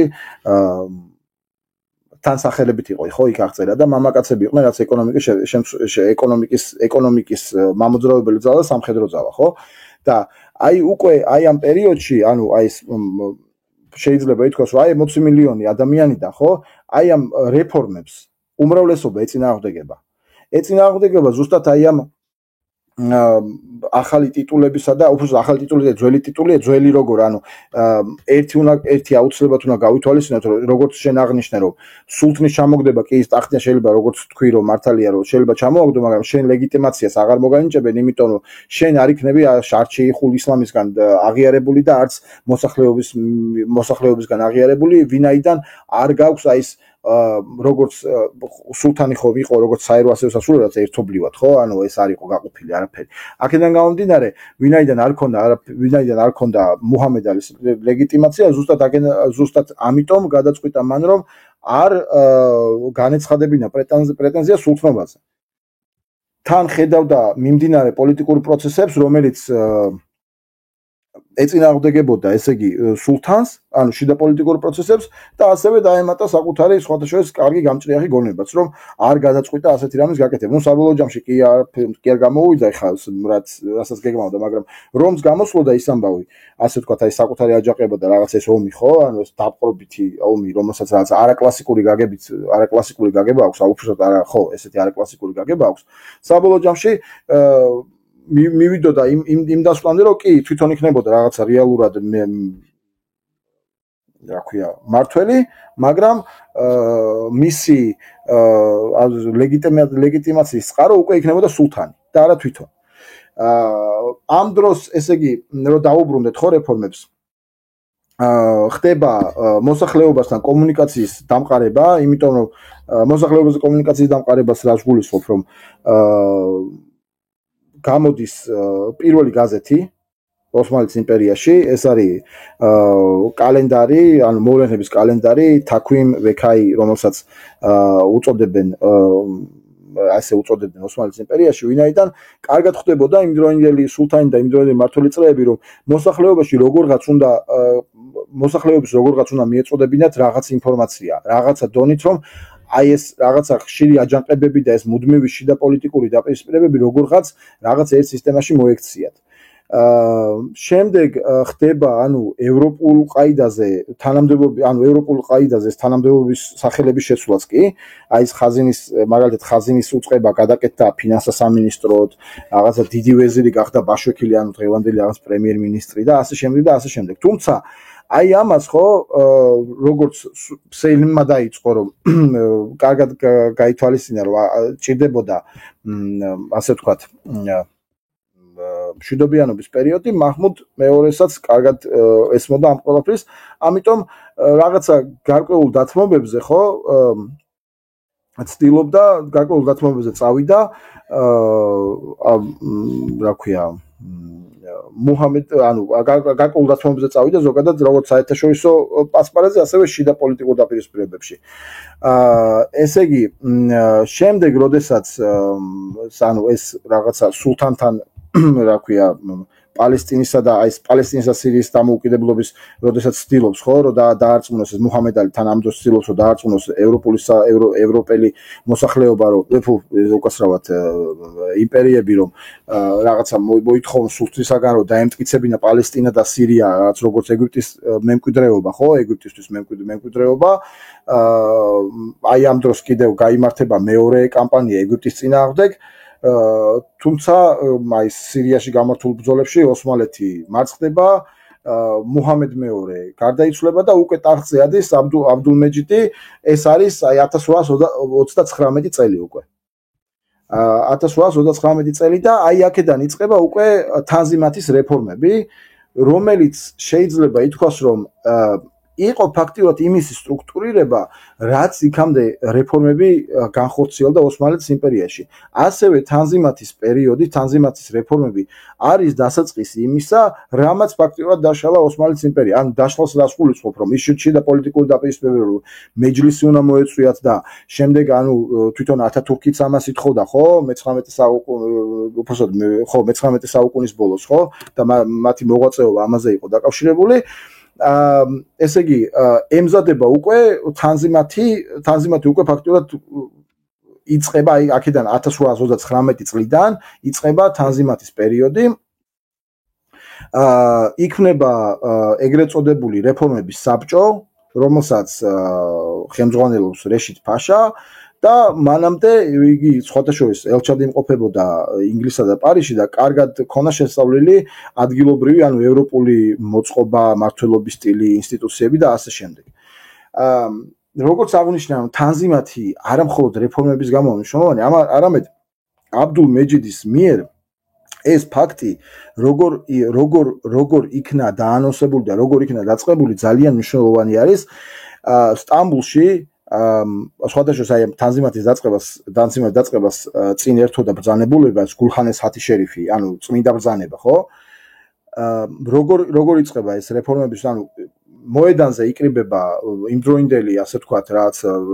უმაღლესი თანამდებობის პირები, როგორც მუსლიმები, ასევე მართლმადიდებლები, ანუ ბერძნული მართლმადიდებლები, სხვადასხვა ქრისტიანები, გრიგორიანული ეკლესიაც კი წარმოდგენილი იყო და ანუ ის ელჩები, ასე ვთქვათ, ყველა ელჩი, რომელიც ის ევროპული სახელმწიფოების ელჩები, რომლებიც მოღვაწეობდნენ მაშინ სტამბულში, მიიწვიეს და აი საზეიმო ვითარებაში გააცნეს აი ეს ბრძანებულება, რომელიც გამოცემული იყო აბდულმეჯიდის მიერ, რომ იწყება რაღაცა ახალი ერა ოსმალეთის იმპერიაში. თანზიმათის პერიოდი შეგვიძლია დავყოთ ორ ნაწილად. ანუ ეს ორ ნაწილად რატო ყოფთ? ანუ პირველი ნაწილი ეს არის ყირიმის ომამდე, ანუ 53 წლამდე და მეორე ნაწილი უკვე რუსეთ-ოსმალეთის ომის დაწყებამდე 1877 წლამდე. ესე იგი პირველ ნაწილზე რო შევჩერდეთ, პირველ ნაწილზე რას ვიტყვი, რომ შეიქმნა ესეთი ძალიან საინტერესო საბჭო, რომელსაც ეწოდა იურიდიული საბჭო და განიხილავდნენ სამოქალაქო საქმეებს. და სხვადასხვა ხმათა უმრავლესობის გზით ხდებოდა რაღაც საკითხების განხილვა და ხმათა უმრავლესობის შემდეგ გადაეცემოდა უკვე სულთანს. ნუ სულთანს რა თქმა უნდა ქონდა საბოლოო სიტყვა, რა თქმა უნდა საბოლოო გადაწყვეტილება მაინც სულთანზე რჩებოდა, თუმცა მნიშვნელოვანი იყო აი ამ რაღაც უმრავლესობის ეტაპების შემოღება. ასე ვთქვათ, აი ამ დროს ჩნდება ოსმალეთის იმპერიაში კერძო საკუთრების გაგებაც. ანუ გაგებას რა კუთხით გულისხმობ, რომ სხვადასხვა სულთანმა განაცხადა, რომ იგი არ ეხებოდა სხვის კერძო საკუთრებას, ანუ მოქალაქეებს ხა მაშინ დიდი კერძო საკუთრებები არავის არ ქონდა, მაგრამ აი რაღაცა მაგალითად თიმარებისა და ზიამების, ხო? საკუთრებებს და არც არავის არ ქონდა ამის უფლება და რა ქვია, აი ამ ყველაფრის სისტემატიზაციისთვის დაიწყო რა ქვია მას კორუფციის წინააღმდეგ ბრძოლა. ასევე აი აქ ხდება უკვე ტრანსფორმაცია, ოსმალეთის ტრანსფორმაცია არა მხოლოდ ინსტიტუციურ დონეზე, არამედ უკვე იდეოლოგიურ დონეზეც. და რას ნიშნავს ეს იდეოლოგიური დონის ტრანსფორმაცია, რომ აი ამ თანზიმათის პირობებით უკვე მუსლიმი, რომელიც იცვლიდა რელიგიას, სიკვდილით აღარ ისჯებოდა. 1854 წელს გამოიცა სპეციალური აქტი, რომლის მიხედვითაც მუსლიმს, რომელიც შეიცვლიდა რელიგიას, გახდებოდა ქრისტიანი, მაგალითად, აღარ ემუქრებოდა სიკვდილით დასჯა. აქამდე, რა თქმა უნდა, ყველა სიკვდილით ისჯებოდა და აი ამ აქტით, ხო, აი ამ აქტით შეიძლება ითქვას, რომ მოსახლეობის და რელიგიური, ან კლერიკალური რაღაცა წამყვანი რაღაც უმაღლესი თანამდებობისა და უпроსტად უმაღლესი სასულიერო პირების მიმართ ეს გაგებული, ეს ამას რა თქმა უნდა აღტაცებით არავინ არ შეხვდა. საშუალო განათლება რა თქმა უნდა დაინერგა, თუმცა ძალიან დიდი პრობლემა იყო კადრების, იმიტომ რომ ოსმალეთის იმპერიაში არ მოიძებნა კადრები და ასე შემდეგ და აი ეს ყველაფერი, ანუ ეს იდეოლოგიური გარდაქმნაც, ეს რაღაც ინსტიტუციური გარდაქმნაც, ისე სწრაფად ვითარდებოდა, რომ კონსერვატული ძალები, რომლებიც ამ დროს ოსმალეთის იმპერიაში არიან როგორც წამყვან თანამდებობაზე, ასევე მოსახლეობაში, ხო, ეწინააღმდეგებიან აი ამ ოსმალეთში ევროპული პრინციპების დანერგვას. ანუ ისინი რეშიდ ფაშას, ანუ რომელიც ხელმძღვანელობდა ამ ყველაფერს, გადააყენებენ, გააგზავნიან ელჩად, ვინაიდან ჩამოეშორებინათ თანზიმატის რაღაცა იმპლემენტაციის პროცესს და დააბრუნებენ ადამიანთა სიკვდილით დასჯის ძველებურ წესს, სახელმწიფო აპარატში მომუშავე თურქებს, ვინც უცხოენა იცოდა მაგ დროს, ფრანგული, გერმანული, ინგლისური, რაღაცა ასე შემდეგ, ან თავისუფლებენ სამსახურიდან და ანუ ფაქტიურად აი ეს ინსტიტუციური და იდეოლოგიური რეფორმებზე ისინი სრულიად უარს იძახიან და უბრუნდებიან, რაც ყველა ფაქტიურად ყველა წინამორბედმა იგივე შეცდომა დაუშვა, უბრუნდებიან მხოლოდ სამხედრო რეფორმას. მხოლოდ სამხედრო რეფორმაზე ჩერდება, ასე ვთქვათ, იწყება შემდეგ ყირიმის ომი,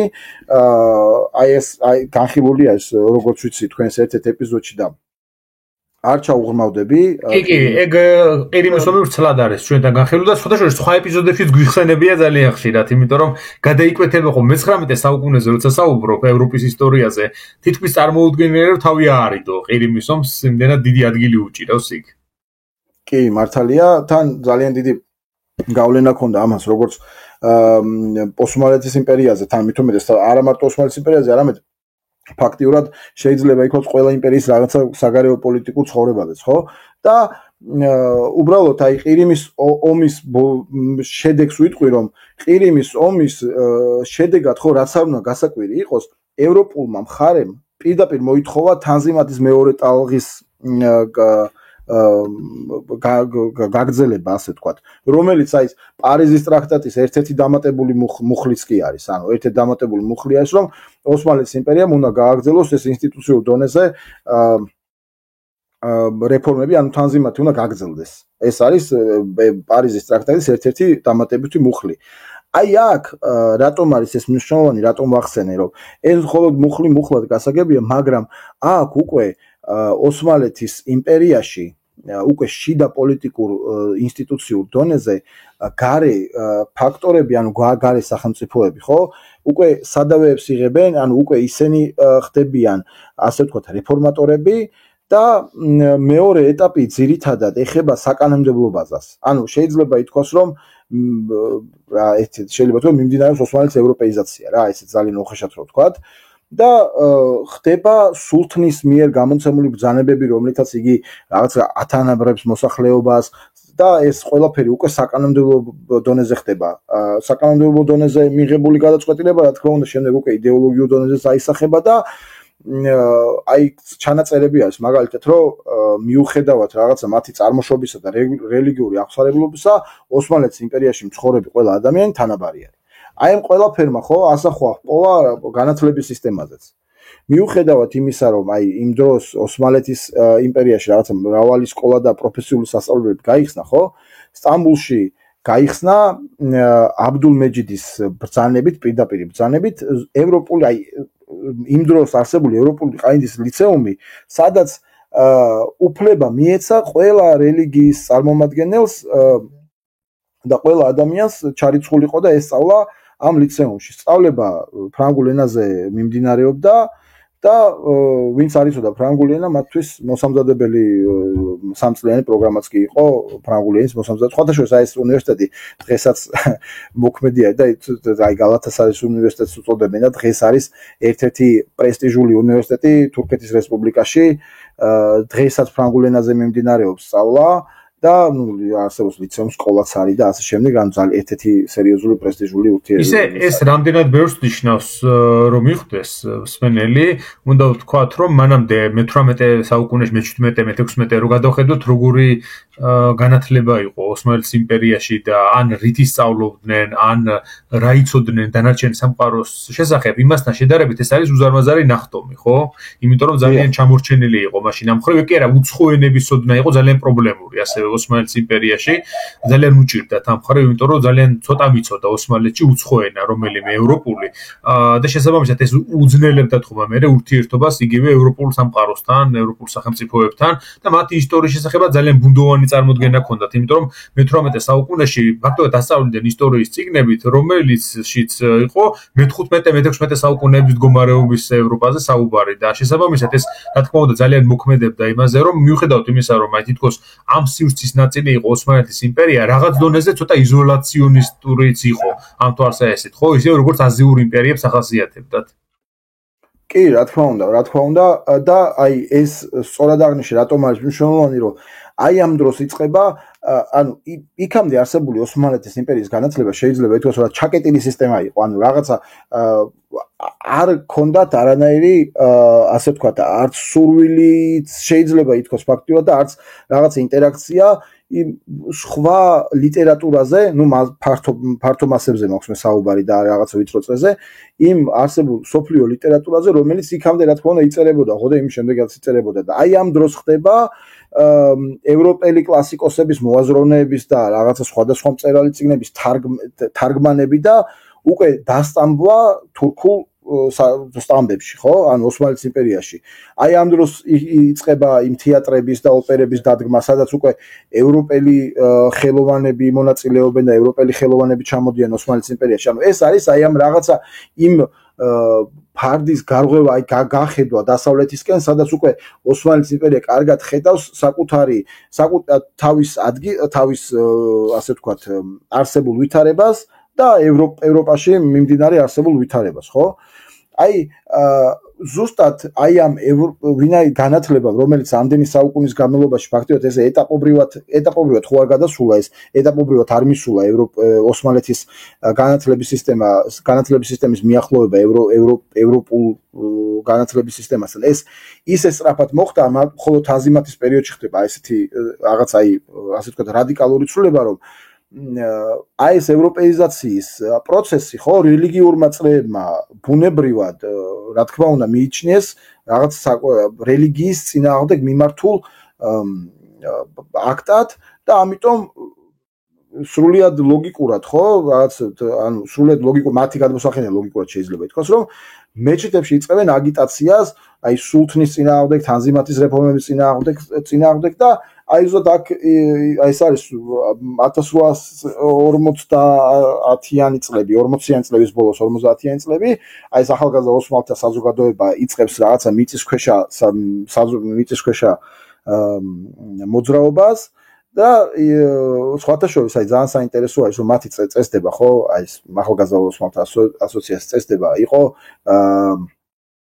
იტალიური რევოლუციონერების წესდების ანალოგი. და აი შეიძლება ითქვას, რომ აი ეს მან ორგანიზაციის წევრი, ხო, ერთ-ერთი გვანს გავიხსენებ, შენასი მე მგონი, თუ არ ვწდები, იმედია სწორად ვიძახი, 1848 წელს საფრანგეთის რევოლუციაშიც მონაწილეობდა. ანუ მათთვის მათ კარგად იცოდნენ რა იყო მაგალითად რევოლუციის მთავარი მიზეზი და რევოლუცია ზოგადად რატომ მოხდა საფრანგეთში და რა ვიცი რა სიკეთეები და რა უარყოფითი მხარეები მოიტანა. მაგრამ ამ დროს მათ რა თქმა უნდა უწევთ ემიგრაციაში წასვლა და აი ამ ოსმალეთში მიმდინარე რაღაცა ეს შეთავაზებები, რომელიც უსაფრთხოების გარანტიების შემდეგ ოსმალეთი ცდილობს უსაფრთხოების გარანტიებით ისინი დააბრუნოს, ეს ნამიქ ქემალი დააბრუნოს, ხო? მასე რა ქვია, ოსმალეთის იმპერიაში ვინაიდან იცის რომ უბრალოდ ძალიან ამას ესე ორი სიტყვით არ მინდა შევეხო რა, იმიტომ რომ ეს ერთ-ერთი საინტერესო მოვლენა არის ამ ისტორიაში, რომ როდესაც იქნება ეს საზოგადოება და შემდეგ უწევს ემიგრაციაში წასვლა ნამიქ ქემალს, ესე იგი იწყებს რა ქვია კონსტიტუციური მონარქიის დამყარებისთვის ბრძოლას. ანუ მაგრამ რაღაც ზოგჯერ ხშირად რაღაცა მცდარი მოსაზრებებით წამიკითხავს რომ რაღაცა ცდილობენ რომ გაატარონ ისე რომ ნამიქ ქემალი რაღაც ძალიან ევროპული პროევროპული ხასიათის იყო და მათ რაღაც ევროპეიზაციის ოსმალეთის ევროპეიზაციას ძალიან მხარს უჭერდა. არა, იმიტომ რომ მას სხვათაშორის ჩანაწერი აქვს გაკეთებული რომ ვინაიდან ოსმალეთის იმპერიაში დაიხურა ძალიან ბევრი სახელოსნო და ძალიან ბევრი იქამდე არსებული ხელობა გაუქმდა, ეს უკავშირდება ევროპასთან რაღაც თავისუფალ ვაჭრობას და თავისუფალ ურთიერთობას. ამიტომ ისინი კი ძირითადად ევროპაში მოღვაწეობდნენ და ბეჭდური გამოცემები არალეგალურად თუ ფარულად რაღაცა შექონათ ოსმალეთის იმპერიაში, თუმცა რაღაც ეს მათი ესეთი რაღაცა გაიდეალება რომ ისინი იყვნენ ნამდვილი ევროპეიზაციის ოსმალეთის განვითარების მომხრეები რაღაც ევროპული თვალსაზრისით, ეს ნამდვილად ესე არ იყო. ამიტომ საბოლოო ჯამში ანუ პორტა ხვდება რომ აუცილებელი არის რაღაცა ეს ისე აუცილებენ ამ პროკლამაციებს, ხო? ეს რა ქვია მოსახლეობაში, არალეგალურად, მაგრამ ცდილობენ რომ დააბრუნონ, შემდეგ დააბრუნებენ, რა თქმა უნდა, შესთავაზებენ რაღაც უსაფრთხოების გარანტიებს, დააბრუნებენ ნამიქ ქემალს ოსმალეთის იმპერიაში. მაგრამ დაგეგმილი როგორც იყო, 63 წელს, ესე იგი 1863 წელს გადაასახლებენ კვიპროსზე და იქ უკვე სულთნის ბრძანებით მოკლავენ მას. რა ხდება ახლა ეკონომიკური კუთხით ამ პერიოდში? ცოტა წავიდეთ წინ, რაღაც მოვლენებს გამოტოვებ და 70-იან წლებზე ვისაუბრებ. ოსმალეთი ამ დროს არის ძალიან დიდ ვალებში. ვალების გასტონებას ვერ ახერხებს და როგორც იტყვიან, რაღაც სესხზე იღებს. ხალხის უკმაყოფილება ეს და რაღაც როგორც ვისაუბრეთ, ანუ იმ დროს რაღაცა ხალხის უკმაყოფილება ფაქტიურად არ განელებულა, არასდროს, მსელი მესამის შემდეგ საერთოდ არ განელებულა და იწყება ანტი-ოსმალური გამოსვლები ისევ და ისევ ბალკანეთში. ესე იგი ბულგარეთი, სერბეთი, მაკედონია ასე ვთქვათ, იწყებს რა ქვია, გამოსვლებს უბრალოდ ოსმალეთის წინააღმდეგ და ევროპამ ამას მხარი დაუჭირა. ბალკანეთის ქრისტიანი მოსახლეობა, რა თქმა უნდა, ცდილობს რომ ევროპასთან შეინარჩუნოს ურთიერთობები და ეს ბალკანეთის განმათავისუფლებელი მოძრაობა თავიდანვე დაფუძნებული იყო სოციალურ, რაც არ უნდა გასაკვირი იყოს, უკვე ეს არის 70-იანი წლების აჯანყებები, ანუ ბალკანეთში 70-იანი წლების აჯანყებები. ამ დროს დაფუძნებული არის იმ დროს არსებულ მძიმე სოციალურ-პოლიტიკურ ფონზე. და ეს აჯანყებები ედება უკვე სტამბულშიც ხდება გამოსვლები და რას ითხოვენ? ანუ სხვადასხვა მინისტრების გადაყენებას, ვეზირების გადაყენებას და თავარი მოთხოვნა რაც იყო კონსტიტუციის შემოღებას. იმ კონსტიტუციის შემოღებას რომელზეც საუბრობდნენ და არ დაინერგა და ან ვერ დაინერგა, შეიძლება ითქვას. უკაცრავად. ამ აქციების შედეგად, ესე იგი, სულთანი აბდულაზიზი ჯერ გადააყენეს, შემდეგ მოკლეს და მის მაგივრად ტახტზე ავიდა მურად მეხუთე. თუმცა იგი მალევე შეცვალეს, ოფიციალური მიზეზი არის რაღაც ავადმყოფობა თუ ავადმყოფობის გამო, შეიძლება კიდევ მან რაღაც საკვლევის საკითხი ბევრი არის, მაგრამ ოფიციალური მიზეზი ეს არის. და ამ დროს ეს რატო ვიძახი რომ ეს უცბად ხდება ამ დროს 1870-იან წლებში სულთნის გადაყენება დანიშნა რომ ამ დროს სულთნის დანიშნა ხო იყო ამოხებულების ხელში. ანუ შეიძლება ითქვას რომ ამ დროს ოსმალეთის იმპერიის მმართველობა დამოკიდებული არის ამ აჯანყებულების ხელში და პირდაპირ შეიძლება ვთქვათ, რომ ამ აჯანყებულებმა სულთნის კანდიდატურად აირჩიეს მურად მეხუთეს ძმა აბდულჰამიდი. აი ეს უკვე არის ის აბდულჰამიდი, რომელიც 1909 წლამდე მართავს ოსმალეთის იმპერიას და ითვლება, რომ მან რაღაცა პროგრესული გადაწყვეტილებები მიიღო. თუმცა პირველ რიგში აჯანყებულებმა ხმა მისცეს უბრალოდ ესეთი ნათქვამი არის, ანუ მხარი დაუჭირეს აბდულჰამიდის კანდიდატურას, ვინაიდან მათ გაგებაში იგი იყო კონსტიტუციის შემოღების მომხრე, ანუ იგი ცდილობდა, რომ შემოეღო კონსტიტუცია და ასეც მოიქცა ფაქტიურად, თუმცა როგორ განვითარდა მოვლენები, მე შემდეგ ცოტა მოგვიანებით ვიტყვი. საერთაშორისო სიტუაციაში, ხო? აი ამ დროს საერთაშორისო სიტუაცია როგორ აისახება ოსმალეთის იმპერიაზე. ამავე დროს, ანუ სტამბულში უცხო სახელმწიფოთა წარმომადგენლები იკრიბებიან და თავისუფლად მსჯელობენ ოსმალეთის შიდა საკითხებზე. აი ამ დროს ეს არის ის პერიოდი, როდესაც ერთმანეთს ხვდებოდნენ რაღაცა ევროპის სახელმწიფოები, ეს არის რუსეთი, რუსეთის შეგვიძლია მივუწიოთ, რომელიც ინიციატორი იყო, აი ამ კონფერენციის ინიციატორი იყო რუსეთი და შიდა ადმინისტრაციულ მოწყობაზე საუბრობდნენ. ანუ ბალკანეთში მიმდინარე აჯანყებებზე, როგორ უნდა განვითარებულიყო იქ შიდა მოწყობები, აი ზუსტად აქ განიხილეს ბოსნიის, ჰერცეგოვინის, ბუკარესტის და მათი ავტონომიის საკითხები. და ასეთ ვითარებაში, ну, რა თქმა უნდა, არ იყო გასაკვირი, რომ აბდულჰამიდი იღებს იმ გადაწყვეტილებას, რომ მიიღოს კონსტიტუცია, ვინაიდან ამას ევროპული სახელმწიფოებიც აძალებენ, შეიძლება ვთქვათ და მოუწოდებენ. მაგრამ 1876 წელს, როცა მიიღეს უკვე ოსმალეთმა, აი ეს არის ამომავალი წერტილი, ამ დროს იღებს ოსმალეთი კონსტიტუციას. აი ამ კონსტიტუციას მეორენაირად უწოდებენ მითათ ფაშას კონსტიტუციას. კონსტიტუციის მიღებით, ანუ არცეთ სხვადასხვა სულთანს სურვილი ნამდვილად არ ქონდა რომ მიიღო ეს კონსტიტუცია, ვინაიდან კი სულთანს შეუნარჩუნდა ფაქტიურად ერთპიროვნული მმართველობა, თუმცა დე ფაქტოდ მაინც ითვლებოდა, რომ კონსტიტუციით ხო გათვალისწინებული იყო, რაც უნდა მოეწვიათ პარლამენტი, ასევე უნდა შექმნილიყო სხვადასხვა სამინისტროები, ვეზირები და ასე შემდეგ და ესე იგი რაღაც დოზით სხვადასხვა შიდა ინსტიტუციებს ხო მიეცათ ავტონომიური უფლება და აი აქ ჩდება შეიძლება ითქვას რავი ჩემი აზრით, ჩემი მოგზაურობრივი აზრით შეიძლება ვთქვა, რომ აი აქ ჩდება უკვე შიდა დიპლომატია, რომელიც ოსმალეთის როდესაც ოსმალეთის იმპერიაში არასდროს არ ყოფილა, ანუ სულთნის მიერ რაღაცა დიპლომატიური ხერხით რომელიღაცა გადაწყვეტილების მიღება არასდროს არ მომხდარა აი ამ კონსტიტუციის მიღებამდე. იქამდე იყო ბრძანება, ხო? და ბრძანებას თუ არ და ან ემორჩილებოდნენ ამ ბრძანებას, ან ხდებოდა აჯანყებები, ან ასე შემდეგ, ან ასე შემდეგ. აი ამ დროს უკვე სულთანს უწევს, რომ რაღაც შიდა პოლიტიკური დიპლომატიით გაიტანოს რაღაც სხვადასხვა გადაწყვეტილებები და ვინაიდან ამას საბოლოო ჯამში ვერ ახერხებს, მათ ევეთ ეფენდიც კი შეარქვეს, ანუ აბდულჰამიდს დაუძახეს დიახ ბატონო, ვინაიდან იგი ფაქტიურად აი მეჯლისის ყველა გადაწყვეტილებას ეთანხმებოდა. და აი ეს ყველაფერი კარგად რო გაითვალისწინა, ანუ კარგად რო დაინახა აი ამ ყველაფრის საფრთხე, რომ ექმნებოდა სულთნის ინსტიტუციას, 77 წლის 14 თებერვალს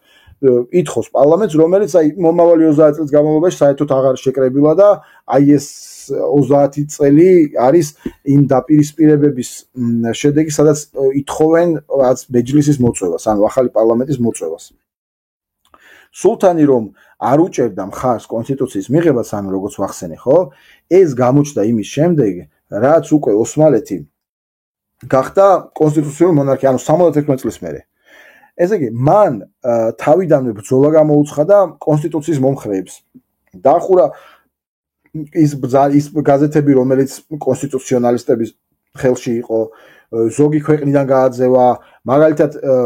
ქვეყნიდან გააძევა თვითონ კონსტიტუციის შემქმნელს, ეს მითა ფაშაც კი, რომელსაც დღეს ესე უწოდებენ მითა ფაშას კონსტიტუციას, ხო? რომ შემდეგ კი დააბრუნებენ ოსმალეთში. და აბდულაზიზის ყოლობაში დასწრებენ ბრალს და საბოლოო ჯამში გადაახსახლებენ არაბეთის ნახევარკუნძულზე და იქ მოკლავენ და როგორც იკვეთება, მერე რაღაც მოკლულ თავს სულთანს გაუგზავნიან და ასე შემდეგ და ასე შემდეგ. ანუ შეიძლება ითქვას, რომ აი იმ კონსტიტუციის მიღებით და მეჯლისის ინსტიტუტის შემოღებით ირყევა ოსმალეთის ის ძირითადი საფუძველი, რომელზეც აი ამდენი საუკუნის განმავლობაში იგი იდგა. ოსმალეთი ყოველთვის იდგა რელიგიურ ფუნდამენტზე, ანუ ისლამზე და სამხედრო სიძლიერეზე. და მიუხედავად ამისა, რომ ოსმალეთის სახელმწიფო რელიგიად მაინც კონსტიტუციაში ხა ცხადდებოდა ისლამი, ხო? აი მეჯლისში, პარლამენტში 115 დეპუტატიდან 46 უნდა ყოფილიყო არამუსლიმი. ფაქტიურად, ანუ ქვეყნის მმართველობის და აი ამ ორგანიზაციული მოწყობის საკითხებში, ხო, მხოლოდ მუსლიმები აღარ იყვნენ, ანუ არამუსლიმებიც უკვე ოფიციალურად მონაწილეობდნენ, ხო? რაც აი უკვე იდეოლოგიური გარდატეხა მეთქი რო ვახსენე, აი ეს არის ყველაზე ერთ-ერთი უდიდესი მოვლენა აი ამ პერიოდში. ამავე პერიოდში საერთაშორისო არენაზე ვითარდება ძალიან საინტერესო მოვლენები, ხო? რუსეთი ბალკანეთში მიმდინარე მოვლენებზე არის უკმაყოფილო, იწყება ახალი რუსეთ-ოსმალეთის ომი, ესე იგი ბალკანეთის საკითხით ინტერესდება არა მხოლოდ რუსეთი, არამედ ინგლისიც, საფრანგეთიც, ავსტრია-უნგრეთი და ესე იგი ინგლისი ხო, ინგლისი განიხილავს საფრანგეთთან, რუსეთთან, ავსტრიასთან ბალკანეთში გაატაროს ლიბერალური ზომები. თუმცა როგორც ყოველთვის რა თქმა უნდა, ანუ სულთანი ამას უარყოფს და აი ამ ომში, ესე იგი სან-სტეფანოს ზავით, ანუ ეს დროებითი ზავი, ხო, რომელიც ძალიან მნიშვნელოვანი არის, ბალკანეთში სურათი სრულიად იცვლება, თუ იქამდე მაგალითად სერბიის, მონტენეგროს და რუმინეთის ესე იგი დე-ფაქტო დამოუკიდებლობის სარგებლობა, ზავის შემდეგ ცხადდება ამ სახელმწიფოების სრული დამოუკიდებლობა. რუსეთმა კარგად გაანალიზა ესე იგი საფრთხეები, რომელიც დასავლეთიდან მოდიოდა, ანუ ეს საფრთხეებს რას გულისხმობ, რომ ანუ ეს პოლიტიკური ვაჭრობა ინგლისმა დახმარება აღუთქვა ოსმალეთს, თუმცა ამის საფასურად მოითხოვა კუნძული კვიპროსი და ანუ აი პოლიტიკური ვაჭრობის საფრთხე რუსეთის მხრიდან კარგად იყო დანახული და აი ძალიან საინტერესო არის, რომ აი მე-19 საუკუნის ბოლოს, ანუ მეორე ნახევარში უბრალოდ ხო, ასპარეზზე გამოდიან ისეთი პოლიტიკური მოღვაწეები,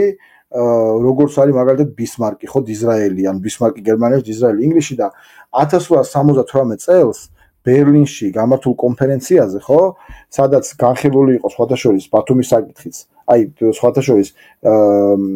ბათუმი რომ გამოცხადებული იყო პორტო-ფრანკოდ, ეს წინადადებაც დიზრაელს ეკუთვნის. და ის სან-სტეფანოს ზავის გადახედვა ხდება ზუსტად აი ბერლინში გამართული კონფერენციის, სადაც რუმელიის გუბერნატორად უნდა დანიშნულიყო ქრისტიანი. ანუ აი ამ ზავით, აი ამ ხელშეკრულებით ფაქტიურად მყარდება ბალკანეთის ხალხების რაღაცა დამოუკიდებლობა, ანუ ვინაიდან სერბეთის და რუმინეთის და მონტენეგროს დამოუკიდებლობა, ყარსი, არტაანი, ბათუმი, ეს ჩვენ საქართველოს შემადგენელი ნაწილები, ანუ რუსეთის შემადგენლობაში გადადის და ფაქტიურად ოსმალეთი კარგავს ბალკანეთს და ამავე დროს სამხრეთ კავკასიას, ანუ ორ ფრონტს კარგავს. ფაქტიურად აი ამ სან-სტეფანოს ზავის შემდეგ, ანუ ბერლინის კონფერენციის შემდეგ, ოსმალეთი იმპერიიდან, ანუ შეიძლება ითქვას, რომ გადაიქცა, ის სხვადასხვა მიხეილ სვანიძეს აქვს ძალიან კარგად შეფასებული, ანუ ნახევარ კოლონია უწოდა ოსმალეთის იმპერიას. ანუ რატომ უწოდებს ამ ნახევარ კოლონიას და კარგად შევხედოთ, ანუ ძალიან მოკლედ ვიტყვი, ესე იგი 91 წელს საფრანგეთი იპყრობს ტუნის, 82-ში, ანუ ერთ წლის შემდეგ ინგლისი იპყრობს ეგვიპტეს, 1895-ში ბულგარეთის სამეფო იქმნება, 1896 წელს ესე იგი გამოეყოფა კუნძული კრეტა ბერძნების აჯანყების შედეგად და ფაქტიურად აი ესეთი წარუმატებლობის, ანუ ეს უკვე ესეთი ყოველწლიური წარუმატებლობის ფონზე გარანტირებული იყო პლუს ეკონომიკური პრობლემებიც. აი საბოლოო აკორდი შეიძლება ითქვას, საბოლოო აკორდი ოსმალეთის იმპერიის დაშლაზე შეიძლება ითქვას, რომ 81 წელს, როდესაც იქნება ვალების რესტრუქტურიზაციის საბჭო, ანუ 1891 წელს, სათავეში უდგება არა ოსმალეთის იმპერიის მაღალჩინოსნები, არამედ ევროპული მაღალჩინოსნები. ესე იგი, ოსმალეთის ვალის სამმართველოს მიეცა ისეთი უფლებამოსილებები, რომ მათ დაქვემდებარებაში იყო როგორც ჟანდარმერია, პოლიცია, ხო? ანუ ძალოვანი სტრუქტურები, რათა მოეღოთ ეს გადასახადები. ესე იგი, 7 ადამიანი მართავდა მას, აი ამ ვალის სამმართველოს. და ირჩეოდნენ 5 წლის ვადით და ესენი იყვნენ ინგლისის, საფრანგეთის, გერმანიის, ავსტრია-უნგრეთის და იტალიის წარმომადგენლები და ამ ორგანიზაციის რეზიდენცია, რაც უნდა გასაკვირი იყოს, იმყოფება არა სტამბულში, არამედ ინგლისში, ლონდონში. ანუ საბოლოო ჯამში ისე გამოვიდა, რომ ოსმალეთის ბიუჯეტიც კი, ანუ ეკონომიკაც კი, როგორც ვახსენეთ, ნახევარ კოლონიურ მდგომარეობაში გადადის ოსმალეთის იმპერია, ანუ ოსმალეთის ბიუჯეტიც და ეკონომიკაც გადავიდა უცხო ქვეყნის ძალების ხელში. აქ გადასახადების შემოსული თანხები აღარ შედის ხაზინაში, მიდის ვალების გასასტუმრებლად. ამიტომ იწყება შიდა ვალის პრობლემა, ანუ საგარეო ვალს ემატება შიდა ვალი და ფაქტიურად ოსმალეთი არის ცაიტნოტში. ანუ ამ პერიოდში ოსმალეთის იმპერიაში იწყება საბანკო, ასე ვთქვათ, საბანკო ექსპანსიაც, ანუ საბანკო სტრუქტურების შეცვლას, რომელიც რა თქმა უნდა ევროპული კაპიტალით იყო დაფუძნებული და არ იბეგრება, ნახეთ რა არის, რაც თავარია, რომ არ იბეგრება, აი ამ დროს გაიცემა ეს კონცეფციები, ძალიან საინტერესო კონცეფციები, მაგალითად რკინიგზის მშენებლობაზე, ხო? ინგლისმა იზმირის რკინიგზის მონაკვეთი საფრანგეთმა სირიაში და გერმანიამ ბაღდადში, ანუ ფაქტიურად როგორც სტრატეგიულ ობიექტებზეც გაიცა კონცეფციები, ასევე სტრატეგიულ მრეწველობაზე. აი მაგალითად საფრანგეთს ჰქონდა თამბაქოზე ძალიან დიდი კონცეფცია აღებული, ანუ ფაქტიურად მონოპოლისტი იყო საფრანგეთი ოსმალეთის იმპერიაში თამბაქოს წარმოებაზე. ამიტომ იხურება ოსმალეთში არსებული საწარმოები და არ იბეგრები, ანუ ეს ვალის სამმართველო აი ამ კონცეფციებით მიღებულ ევროპულ მხარეს, რა თქმა უნდა, არ ბეგავს, ლოგიკურიც არის, ხო, რა თქმა უნდა, ანუ საკუთარ თავს ხო არ დაბეგრავდნენ ამ შემთხვევაში. ანუ ასეთი ეკონომიკის ფონზე აბდულჰამიდ მეორე აი უკვე თავისი აი სასტიკი მმართველობის მეთოდებს ისე ამჟღავნებს, რომ ანუ შიდა მტრებს უსწორდება, როგორც ზემოთ აღნიშნე, ხო? ანუ ფაქტიურად არ დაუტოვებია სექტორი, სადაც არ გაატარა რეპრესიები. ანუ რა ვიცი, ანუ არც ერთი ინსტიტუტი არ დატოვა, მოსახლეობაში კიდევ უფრო იზრდება ძალიან დიდი უკმაყოფილება და აქ უკვე ერთვება საკითხი ეს ახალგაზრდა თურქთა რევოლუცია. ანუ ეს ითიჰადვე თერიაკი ჯამიეთ, რომელიც არის ერთობისა და პროგრესის პარტია, ანუ 1891 წელს, რომელიც შეიქმნა და 1908 წლამდე ორგანიზაცია საიდუმლოდ ფუნქციონირებს, მაგრამ ოსმალეთის მთავრობას არ გამორჩენია ეს ყველაფერი და იწყებს მათ წინააღმდეგ რეპრესიებს. შეიძლება ითქვას, რომ ანუ მე-20 საუკუნის დასაწყისში, ანუ მე-20 საუკუნის პირველ წლებში, ანუ 1908 წლამდე, 1907 წლამდე,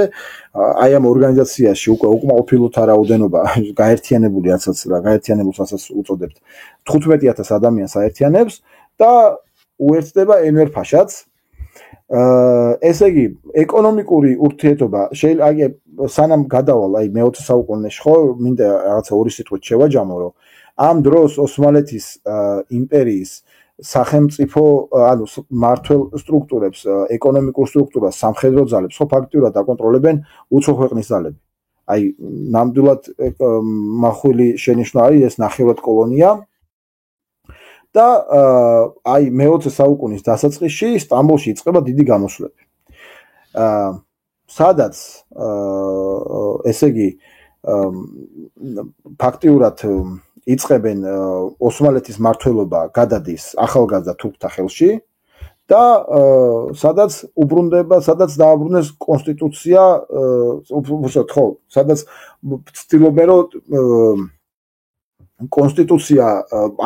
ამოქმედდეს ყოველგვარი რა წინაპირობის გარეშე. მართალია რომ ახალგაზრდა თურქები საბოლოოდ მათი საბოლოოდ დიქტატურა ჩამოყალიბდნენ და დაიქვემდებოდა ჟანდარმერიაც, არმიაც და ასე შემდეგ. ეს არის ძალიან მნიშვნელოვანი მომენტი, ვინაიდან აი ამ ვითარებაში, ხო, როგორც ოსმალეთი იწყებს ბალკანეთის კამპანიას და თქვენ ამ პერიოდზე ძალიან ფართო და ძალიან კარგად ისაუბრეთ, ამიტომ ამას არ ჩაუღმავდები, ეს ბოლო აკორდი არის და უბრალოდ აი ეს ტრიუმვირატი როცა იქნება, უკვე ტრიუმვირატი ეს ენვერ ფაშა, თალათ ფაშა, ჯემალ ფაშა. ანუ ამ დროს არის ამ დროს ხდება ოსმალეთ ტრიუმვირატის ერთ-ერთი წევრი, ანუ პროგრამანული მიმართულების იყო და ზუსტად ეს გახდა პირველ მსოფლიო ომში ჩაბმის საბაბიც. ანუ ემატება შემდეგ, ანუ მე-20 საუკუნის დასაწყისში, ანუ 1916 წელია, ხო, საიქს-პიკოს შეთანხმება, როდესაც გაიყოფენ ფაქტიურად მთელს ახლო აღმოსავლეთს, დახაზავენ რაღაცა გავლენის სფეროებს, ბუფერულ ზონებს და ასე შემდეგ და იწყება არა ფაქტიურად, ანუ ამით ისრულდება ოსმალეთის დაშლის ასე ვთქვათ, ასე სრულდება ოსმალეთის დაშლა. აქ უკვე ძალიან მნიშვნელოვანი არის, რომ აი ეს პირველ მსოფლიო ომში მიმდინარე პროცესები, ანუ აი ამას ერთი ეპიზოდი არის თქვენს პოდკასტზე, პირველ საბედისწერო გასულან თუ ასე პირველ მსოფლიო ომის შესახებ. და ანუ აი ამას აღარ ჩავუმავდები, მაგრამ აი ერთს ვიტყვი, რომ რაღაც სხვადასხვა თარიღები არის მიჩნეული ოსმალეთის იმპერიის, სხვადასხვა თარიღები არა, უпроსოდ რაღაც აღიარებულია ერთი თარიღი, მაგრამ მე მინდა ვთქვა ერთი რამე, რომ ესე იგი 1918-23 წლებში, როდესაც საქართველო გამოაცხადებს დამოუკიდებლობას, ხო, ამ დროს უკვე ოსმალეთის იმპერია დაშლილია. ანუ ამით თქმის უფლებას მაძლევს ის ფაქტი, ხო, რომ როდესაც საქართველოს დემოკრატიული რესპუბლიკის ელჩობა ანკარაში 1921 წელს ჩადის, ის ხდება მუსტაფა ქემალს, ანუ მუსტაფა ქემალ ათათურქს ხდება სვიმომდივანი და იღებს რწმუნების სიგელს. ანუ შეიძლება ითქვას, რომ სადღაც ოფიციალურად მოხსენიებული კი შეიძლება იყოს აი ამ პერიოდში, რაც ოსმალეთის იმპერია, მაგრამ ამ ოსმალეთის პერიოდი აღარ არის. ანუ მუსტაფა ქემალის მოძრაობა უკვე დაწყებულია და მუსტაფა ქემალის გამაერთიანებელი ბრძოლები ეს ცალკე განხილვის საკითხია, მაგრამ ერთადერთი უნდა გამოყო ის ფაქტი, რომ აი ოსმალეთის დაშლის მთავარი მიზეზები, ხო, არა მხოლოდ რა მიიყვანა უბრალოდ მუსტაფა ქემალი, რომ დაეწყო თურქეთის რესპუბლიკის ჩამოყალიბება და არა ოსმალეთის იმპერიის გაძლიერება, ხო? ესეც ხო მთავარი კითხვა არის და არა ის, რომ რატომ შეიქმნა თურქეთის რესპუბლიკა. ანუ ეს იყო აი ზუსტად იმის გამოძახი, რა შიდა კრიზისები, ეკონომიკური პრობლემები, რომელიც ემატებოდა ოსმალეთის იმპერიას, ნაციონალიზმი ბალკანეთის ნახევარკუნძულზე ჩამოყალიბებული ეს ნაციონალიზმი და განმათავისუფლებელი ბრძოლები და საბოლოო შემთხვევაში კიდე ეს მსოფლიო ომი, რომელმაც უკვე ფაქტობრივად ბოლო მოუღო ოსმალეთის იმპერიას და ოსმალეთის იმპერია ფაქტობრივად სრულდება ასრულებს როგორც უკვე რაღაც საერთაშორისო ურთიერთობების სუბიექტი და უკვე მისი სამართალ მემკვიდრე ხდება თურქეთის რესპუბლიკა. ანუ შეიძლება ითქვას, რომ ოსმალეთის იმპერია აი ამ წერტილამდე ფაქტობრივად აი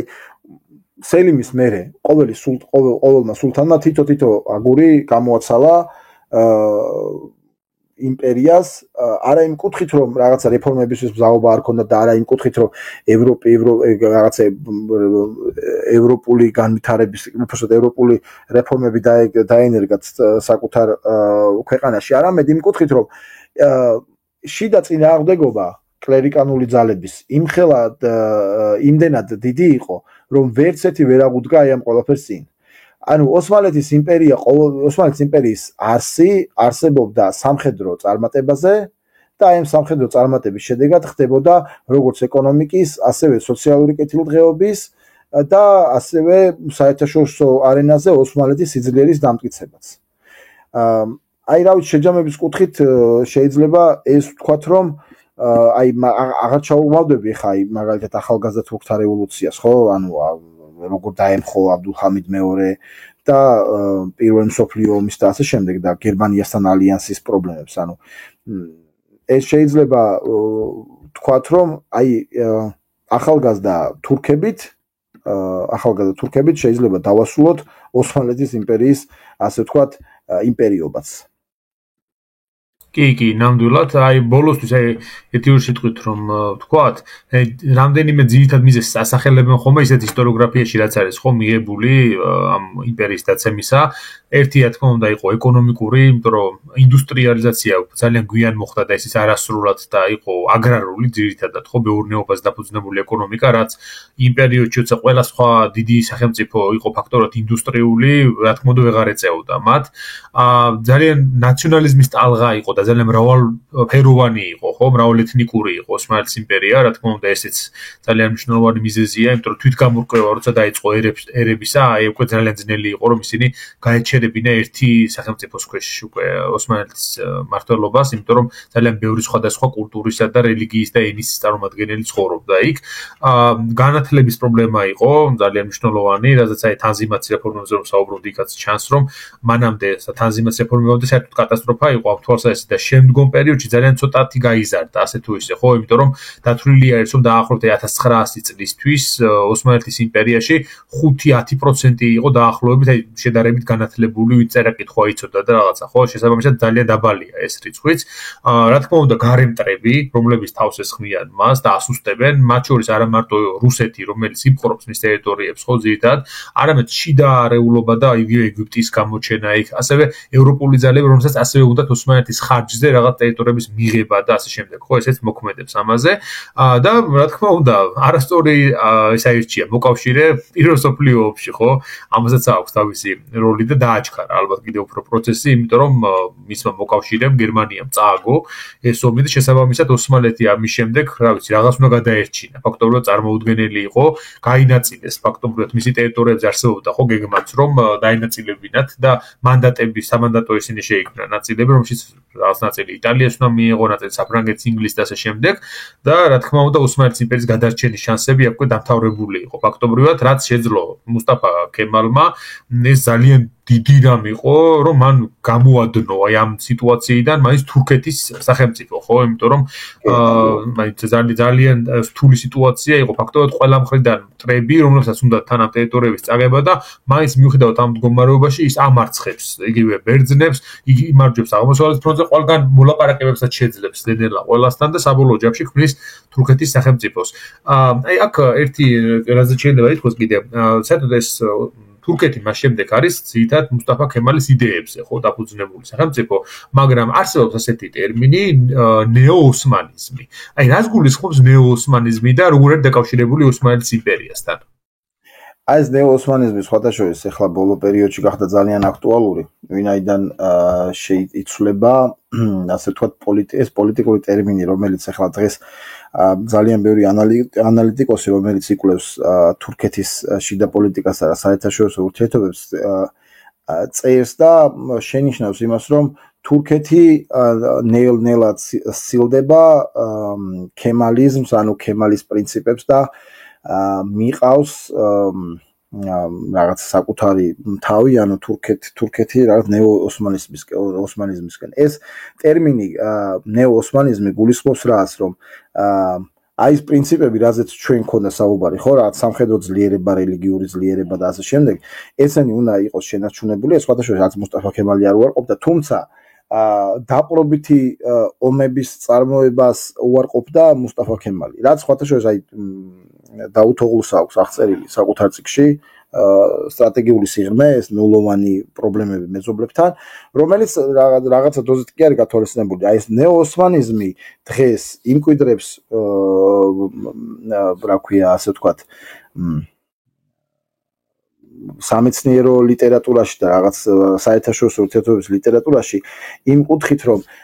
ცდილობენ როგორღაც ახსნან დღევანდელი მთავრობის პოლიტიკური ნაბიჯები. აი, რამდენად სწორად არის ეს ტერმინი გამოყენებული დღევანდელი მთავრობის, ეს რაღაცა ცალკე განხილვის საგანია ალბათ რა, მაგრამ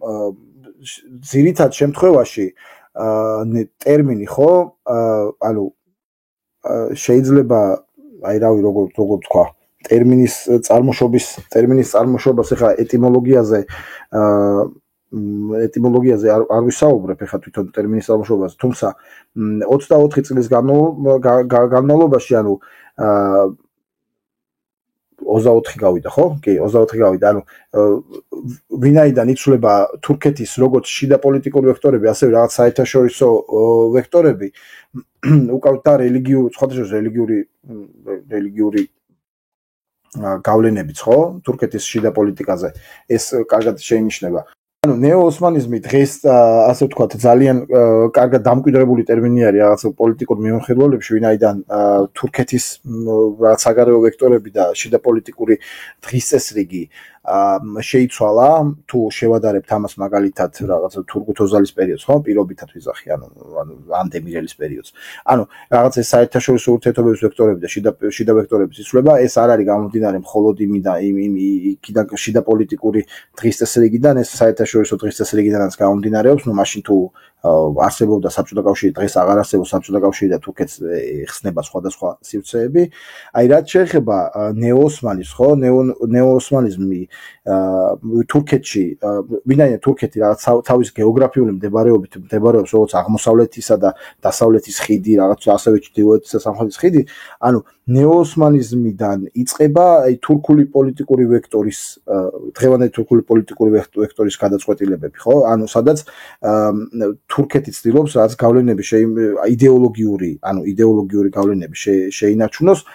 თურქული მოდგმის ხალხებზე. ეს იქნება ცენტრალური აზია, ჩრდილოეთ კავკასია, ხო? ზოგჯერ რა ვიცი ჩვენ ლიტერატურაში სხვადასხვა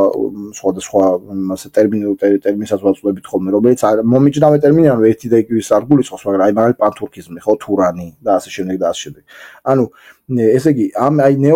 ნეო-ოსმანიზმის იდეოლოგიის თანახმად, ანუ უნდა მოხდეს, ანუ ყოფილი, ანუ უბრალოდ აი იდეოლოგია რას გულისხმობს, რომ აი ყოფილი ოსმალეთის იმპერიის ფარგლებში თურქეთის გავლენების ზრდა და არა ანუ დაპყრობა, ანუ ეს არ უნდა გავიგოთ ესე რომ რაღაცა თურქეთი ცდილობს რომ რაღაცა წავიდეს ადაიბ. ანუ ეს გავლენების ზრდა არის, ეს გავლენების ზრდა გამოისახება რაში, ანუ როგორც პოლიტიკური, ასევე კულტურული გავლენებით, ხო? ამაში ჩართული არის ძალიან ბევრი სხვადასხვა საერთაშორისო სხვადასხვა თურქული ორგანიზაციები. მაგალითად, აი ეს ძალიან საინტერესო ამბავი იყო რამდენიმე ხნის წინ, ანუ ახალი ამბავია, რომ შეიქმნა თურქულ ენობრივი ხალხისთვის ერთობლივი ანბანი. და ეხლა მუშაობენ, რომ შეიქმნას რაღაცა ერთობლივი ჰიმნი. ну რა თქმა უნდა ეს გამოცხადებულიც არის სხვადასხვა ამაზე ეხლა მიმდინარეობს ანუ რაღაც თანხაც არის გამოყოფილი და სხვადასხვა ვარიანტები არის ჰიმნზე თორე ეს ამბანი შექმნილი არის და ეს ამბანი იქნება იმიტომ რომ რაღაცა ну ლათინურზე არის დაფუძნებული მაგრამ არის განსხვავება მაგალითად ყაზახურს თურქმენულსა თუ ყაზახურ ენასა და თურქულ ენას შორის არის განსხვავება სხვადასხვა ასოები არის აზერბაიჯანულსა და თურქულ ენას შორის არის სხვაობები და აი ეს ნეო-ოსმანიზმი ზუსტად აი ამას ითვალისწინებს, რომ ის ოსმალეთის იმპერიის, ასე ვთქვათ, აი წარმატების ზენიტში მყოფი ოსმალეთის იმპერიის არსებულ ტერიტორიებზე კონდეს ასე იდეოლოგიური გავლენა. ეხლა იმის განხილვა დღეს როგორ მიმდინარეობს ეს რამდენად წარმატებული არის ამაში თურქეთის რესპუბლიკა შორს აგვიყვანს ალბათ უფრო ეს თანამედროვე პოლიტიკის საკითხი არის. თუმცა ეს დღევანდელ როგორც სხვადასხვა საერთაშორისო მიმოხილველი და სხვადასხვა ანალიტიკოსი წერს დღევანდელ თურქეთს ახასიათებს დღევანდელი თურქეთის პოლიტიკას ახასიათებს აი ეს ნეო-ოსმანიზმის ასე ვთქვათ ასპექტები.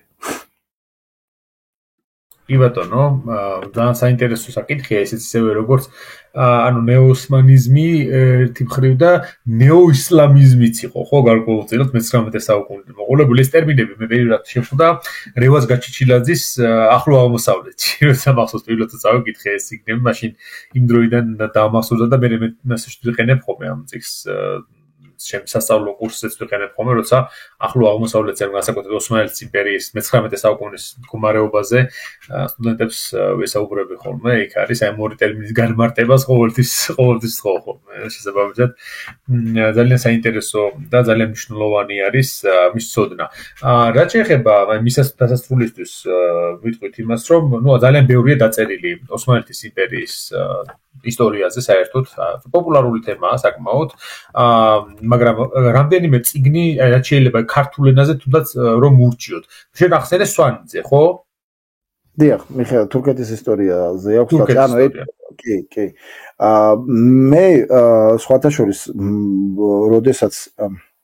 ის ეპიზოდი, როდესაც საუბარი ქონდათ ნიკოსთან,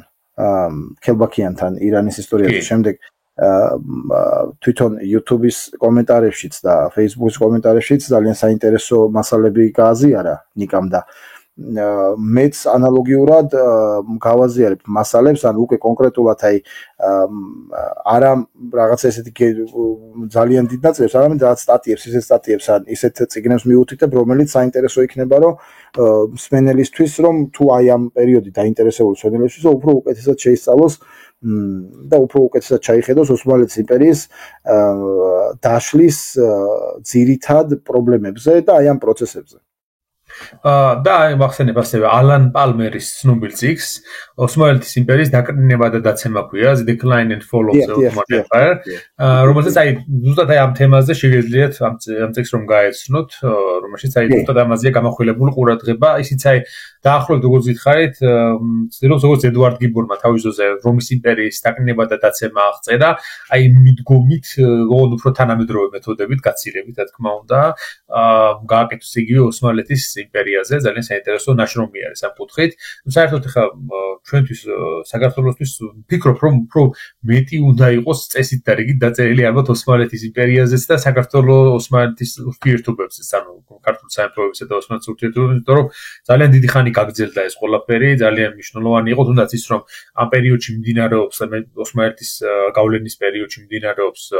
სამხრეთ ნაწილის საქართველოს სამხრეთ ნაწილის, ანუ სამცხე-ჯავახეთის მოქცევა ოსმალეთის მმართველობის ქვეშ, სადაც არსებობდა ახალციხის საფაშო, შემდგომში ბათუმის და ზოგადად აჭარის მხარის ოსმალეთის იმპერიის გავლენის ქვეშ, რაც დიდი ხნის მანძილზე იმყოფებოდა და მოხდა იქ როგორც მოსახლეობის გამოსლიმება, ისე შეიცვალა გარკვეულწილად, ხო რაღაცა მიუხედავად იმისა, რომ მთლიანად ოსმალეთის იმპერიის ესე პერიფერიებზე არ ხდებოდა ხოლმე ეთნიკური და რელიგიური სრული ჩანაცვლება და შეცვლა, მიუხედავად ამისა ძალიან დიდი გავლენა მოახდინა მაინც ამ რეგიონებზე, ასევე ტყვეთას ყიდვა, რომელიც უკავშირდება ოსმალეთის ისტორიას, იმიტომ რომ სწორედ იქ ხდებოდა, ხო, საქართველოსთან გაყვანა, ასობით ათასი ადამიანი გაყიდეს საუკუნეების მანძილზე საქართველოსთან ოსმალეთის იმპერიაში, ამას უკავშირდება ქართველი მამლუქების მოხვედრა ეგვიპტეშიც ამ პერიოდშია, ზოგს გონია საერთოდ რომ მამლუქები დაწყებული იქიდან, ხო, მე-13 საუკუნიდან უკვე ქართველები იყვნენ, ხო, ასე არ იყო სინამდვილეში, ზუსტად აი ოსმალეთის იმპერიის პერიოდში ხდება ქართველი მამლუქების რაოდენობის ზრდა ეგვიპტეში, რამაც გამოიწვია მე-18 საუკუნის მიწურულს უკვე ქართველი მამლუქების ხელში ფაქტობრივად ძალაუფლების გადასვლა ეგვიპტეში, რაც საბოლოოდ მე მუჰამედ ალიმ დაასრულა, ჯერ ნაპოლეონის თავდასხმა იყო, მე მუჰამედ ალის და მოკლედ რომ თქვა ჩვენ ისტორიასთან გადაჯაჭვული არის რა ძალიან ოსმალეთის ისტორია, შესაბამისად მისი კარგი ცოდნა, მისი გაანალიზება გვესაჭიროება იმისთვის რომ გავიგოთ როგორც თურქეთის პოლიტიკა, მისი ბუნება, ისე საქართველოსთან ურთიერთობა ისტორიული თვალსაზრისით და არ შემოვიფარგლოთ მხოლოდ იმით, რომ აი რაღაცა პრიმიტიული დამპყრობლის ფენომენით არ ავხსნათ, ის არამედ ძალიან კომპლექსური, ხო, ძალიან კომპლექსური საკითხი. მე ყოველთვის ამას ვაქცევ ხომ ყურადღებას. მე ზოგჯერ ეს იწვევს ხოლმე პოდკასტის მსმენელში, როგორ მას იცი აზრს, რომ თითქოს ჩვენ ვართ, როგორ ვთქვათ, აი არ ვაფასებთ იმას, რომ აი ჩვენ წინაპრები იხოცებოდნენ თურქებთან ომებში და მათ უნდათ ჩვენი ძალით გამოსლიმება და ასე შემდეგ. ამ ჩვენ უბრალოდ კომპლექსურად ვცდილობთ ხოლმე რაღაცა პრობლემის ახსნას და არა ძალიან ესე ვთქვათ ემოციური, პათეტიკური ფონით და შესაბამისად ეს იწვევს ხოლმე ზოგჯერ ასეთ დამოკიდებულებას, რაც რა თქმა უნდა ასე არ არის. უბრალოდ ეს არის ისტორია. ეს არის მწარე პოდკასტი თანაც გაითვალისწინეთ, რომელშიც ჩვენ ძალიან რადიკალურად ობიექტურად ვცდილობთ ხოლმე რომ გავაშვიკოთ ეს ყველაფერი, ზომპისაც რადიკალურად გეპირიქით ზომიერად ამ შემთხვევაში, ძალიან ზომიერები ვიყოთ, დავიცვათ ის პრინციპი, რომ აი ჩვენ არც ერთი მხარის პოზიციიდან არ გავაკეთოთ ეს დასკვნები, არამედ იყოს ობიექტური რეალობის აღქმა მაქსიმალურად რამდენად შესაძლებელი არის ეს. მხოლოდ აი ეს მერე პრინციპში იწვევს ხოლმე ზოგჯერ ასე დამოკიდებულებას, იმიტომ რომ მე არ ვიყენებ ხა ტერმინებს იქ ისეც რომ აი პირსისხლიანი ოსმალები და იქ ხეცი აბასი და შემდეგ არა, უბრალოდ ისტორიულ პროცესს აღწერთ და იქ მერე თქვენ როგორ დასკვნაც გინდათ, უნდა გამოიტანოთ იმის მიხედვით, იმიტომ რომ ჩვენ არავის არ ვანიჭებთ იქ უპირატესობას, იმიტომ რომ პოდკასტის მანძილზე ძალიან მეორჯერ ყოფილა შემთხვევა, რომ უთქვამთ, დაუწერია ჩემთვის, რომ ესე იგი მე ყოფილი ვარ სომხეთის აგენტი, ყოფილი ვარ თურქეთის აგენტი, ყოფილი ვარ ამერიკის აგენტი, ევროპის, რუსეთისაც, მათ შორის, ანუ ფაქტორად თელი სოფლიოს ყველა სახელმწიფოს აგენტი ვარ სათითაოდ, იმიტომ რომ მათ ისტორიაზე რო ვიწერთ ხოლმე, ისეა წარმოჩენილი იქ, რომ იქ არ ვიძახი იმას, რომ აი ისინი არიან ცუდები, ბოროტები, დამპლები, საზიზღრები და ასე შემდეგ და უბრალოდ აი რაც არის იმას ვამბობთ და ანუ რა თქმა უნდა, ეხლა მე ეს ალბათ მიუჩვეველი ყურისთვის ასე აღიქმება, იმიტომ რომ საქართველოში ვიცით რომ ისტორიაზე მსჯელობა საერთოდ არ არის დაცლილი პათეტიკისგან და ძალიან ისეთი რადიკალური მოსაზრებების რახარუხისგან და ასე რომ ჩვენთან ამისგან შეგიძლიათ გათავისუფლდეთ. აი ამისთვის გამოიყენება წარე პოდკასტი. მადლობა ძალიან დიდი სტუმრობისთვის პოდკასტში, ძალიან საინტერესო საუბრისთვის. დარწმუნებული ვარ, რომ სვენერსაც მოეწონება ეს თემა. იმედი მაქვს, რომ დაგვიბრუნდები კიდე, იმიტომ რომ ეს არ არის აღწურული, რა თქმა უნდა, ისეთი თემაა, რომ ჩვენ საერთოდ სამეზობლოზეც, მით უმეტეს საქართველოს სამეზობლოზე, სხვა ქვეყნებზეც მინდა რომ რაღაცა დამატებით გავაკეთო, ჩავიწერო კიდე რა, იმიტომ რომ ძალიან მნიშვნელოვანია რომ ვიცნობდეთ ამ ყველა ქვეყანას, მათ შორის, რა თქმა უნდა, ისეთ დიდ სახელმწიფოებს, როგორც არის თურქეთი, ხო, ჩვენ სამეზობლოში, რუსეთის დაბალანსება ერთ-ერთი ვისაც შეუძლია ამ შემთხვევაში თავისი რესურსებით, სამხედრო ძალით და ადამიანური თუ სხვა რესურსებით და კავშირებით ისევ და ისევ თურქეთია, ასე რომ საქართველოს პოლიტიკა ყოველთვის იყო ხოლმე ისტორიის მანძილზე ის რომ ლავირებდა სხვადასხვა ძალებს შორის და ამით ინარჩუნებდა თავის თვითმყოფადობასა და დამოუკიდებლობას და გარკვეულწილად თავის კულტურას და სხვა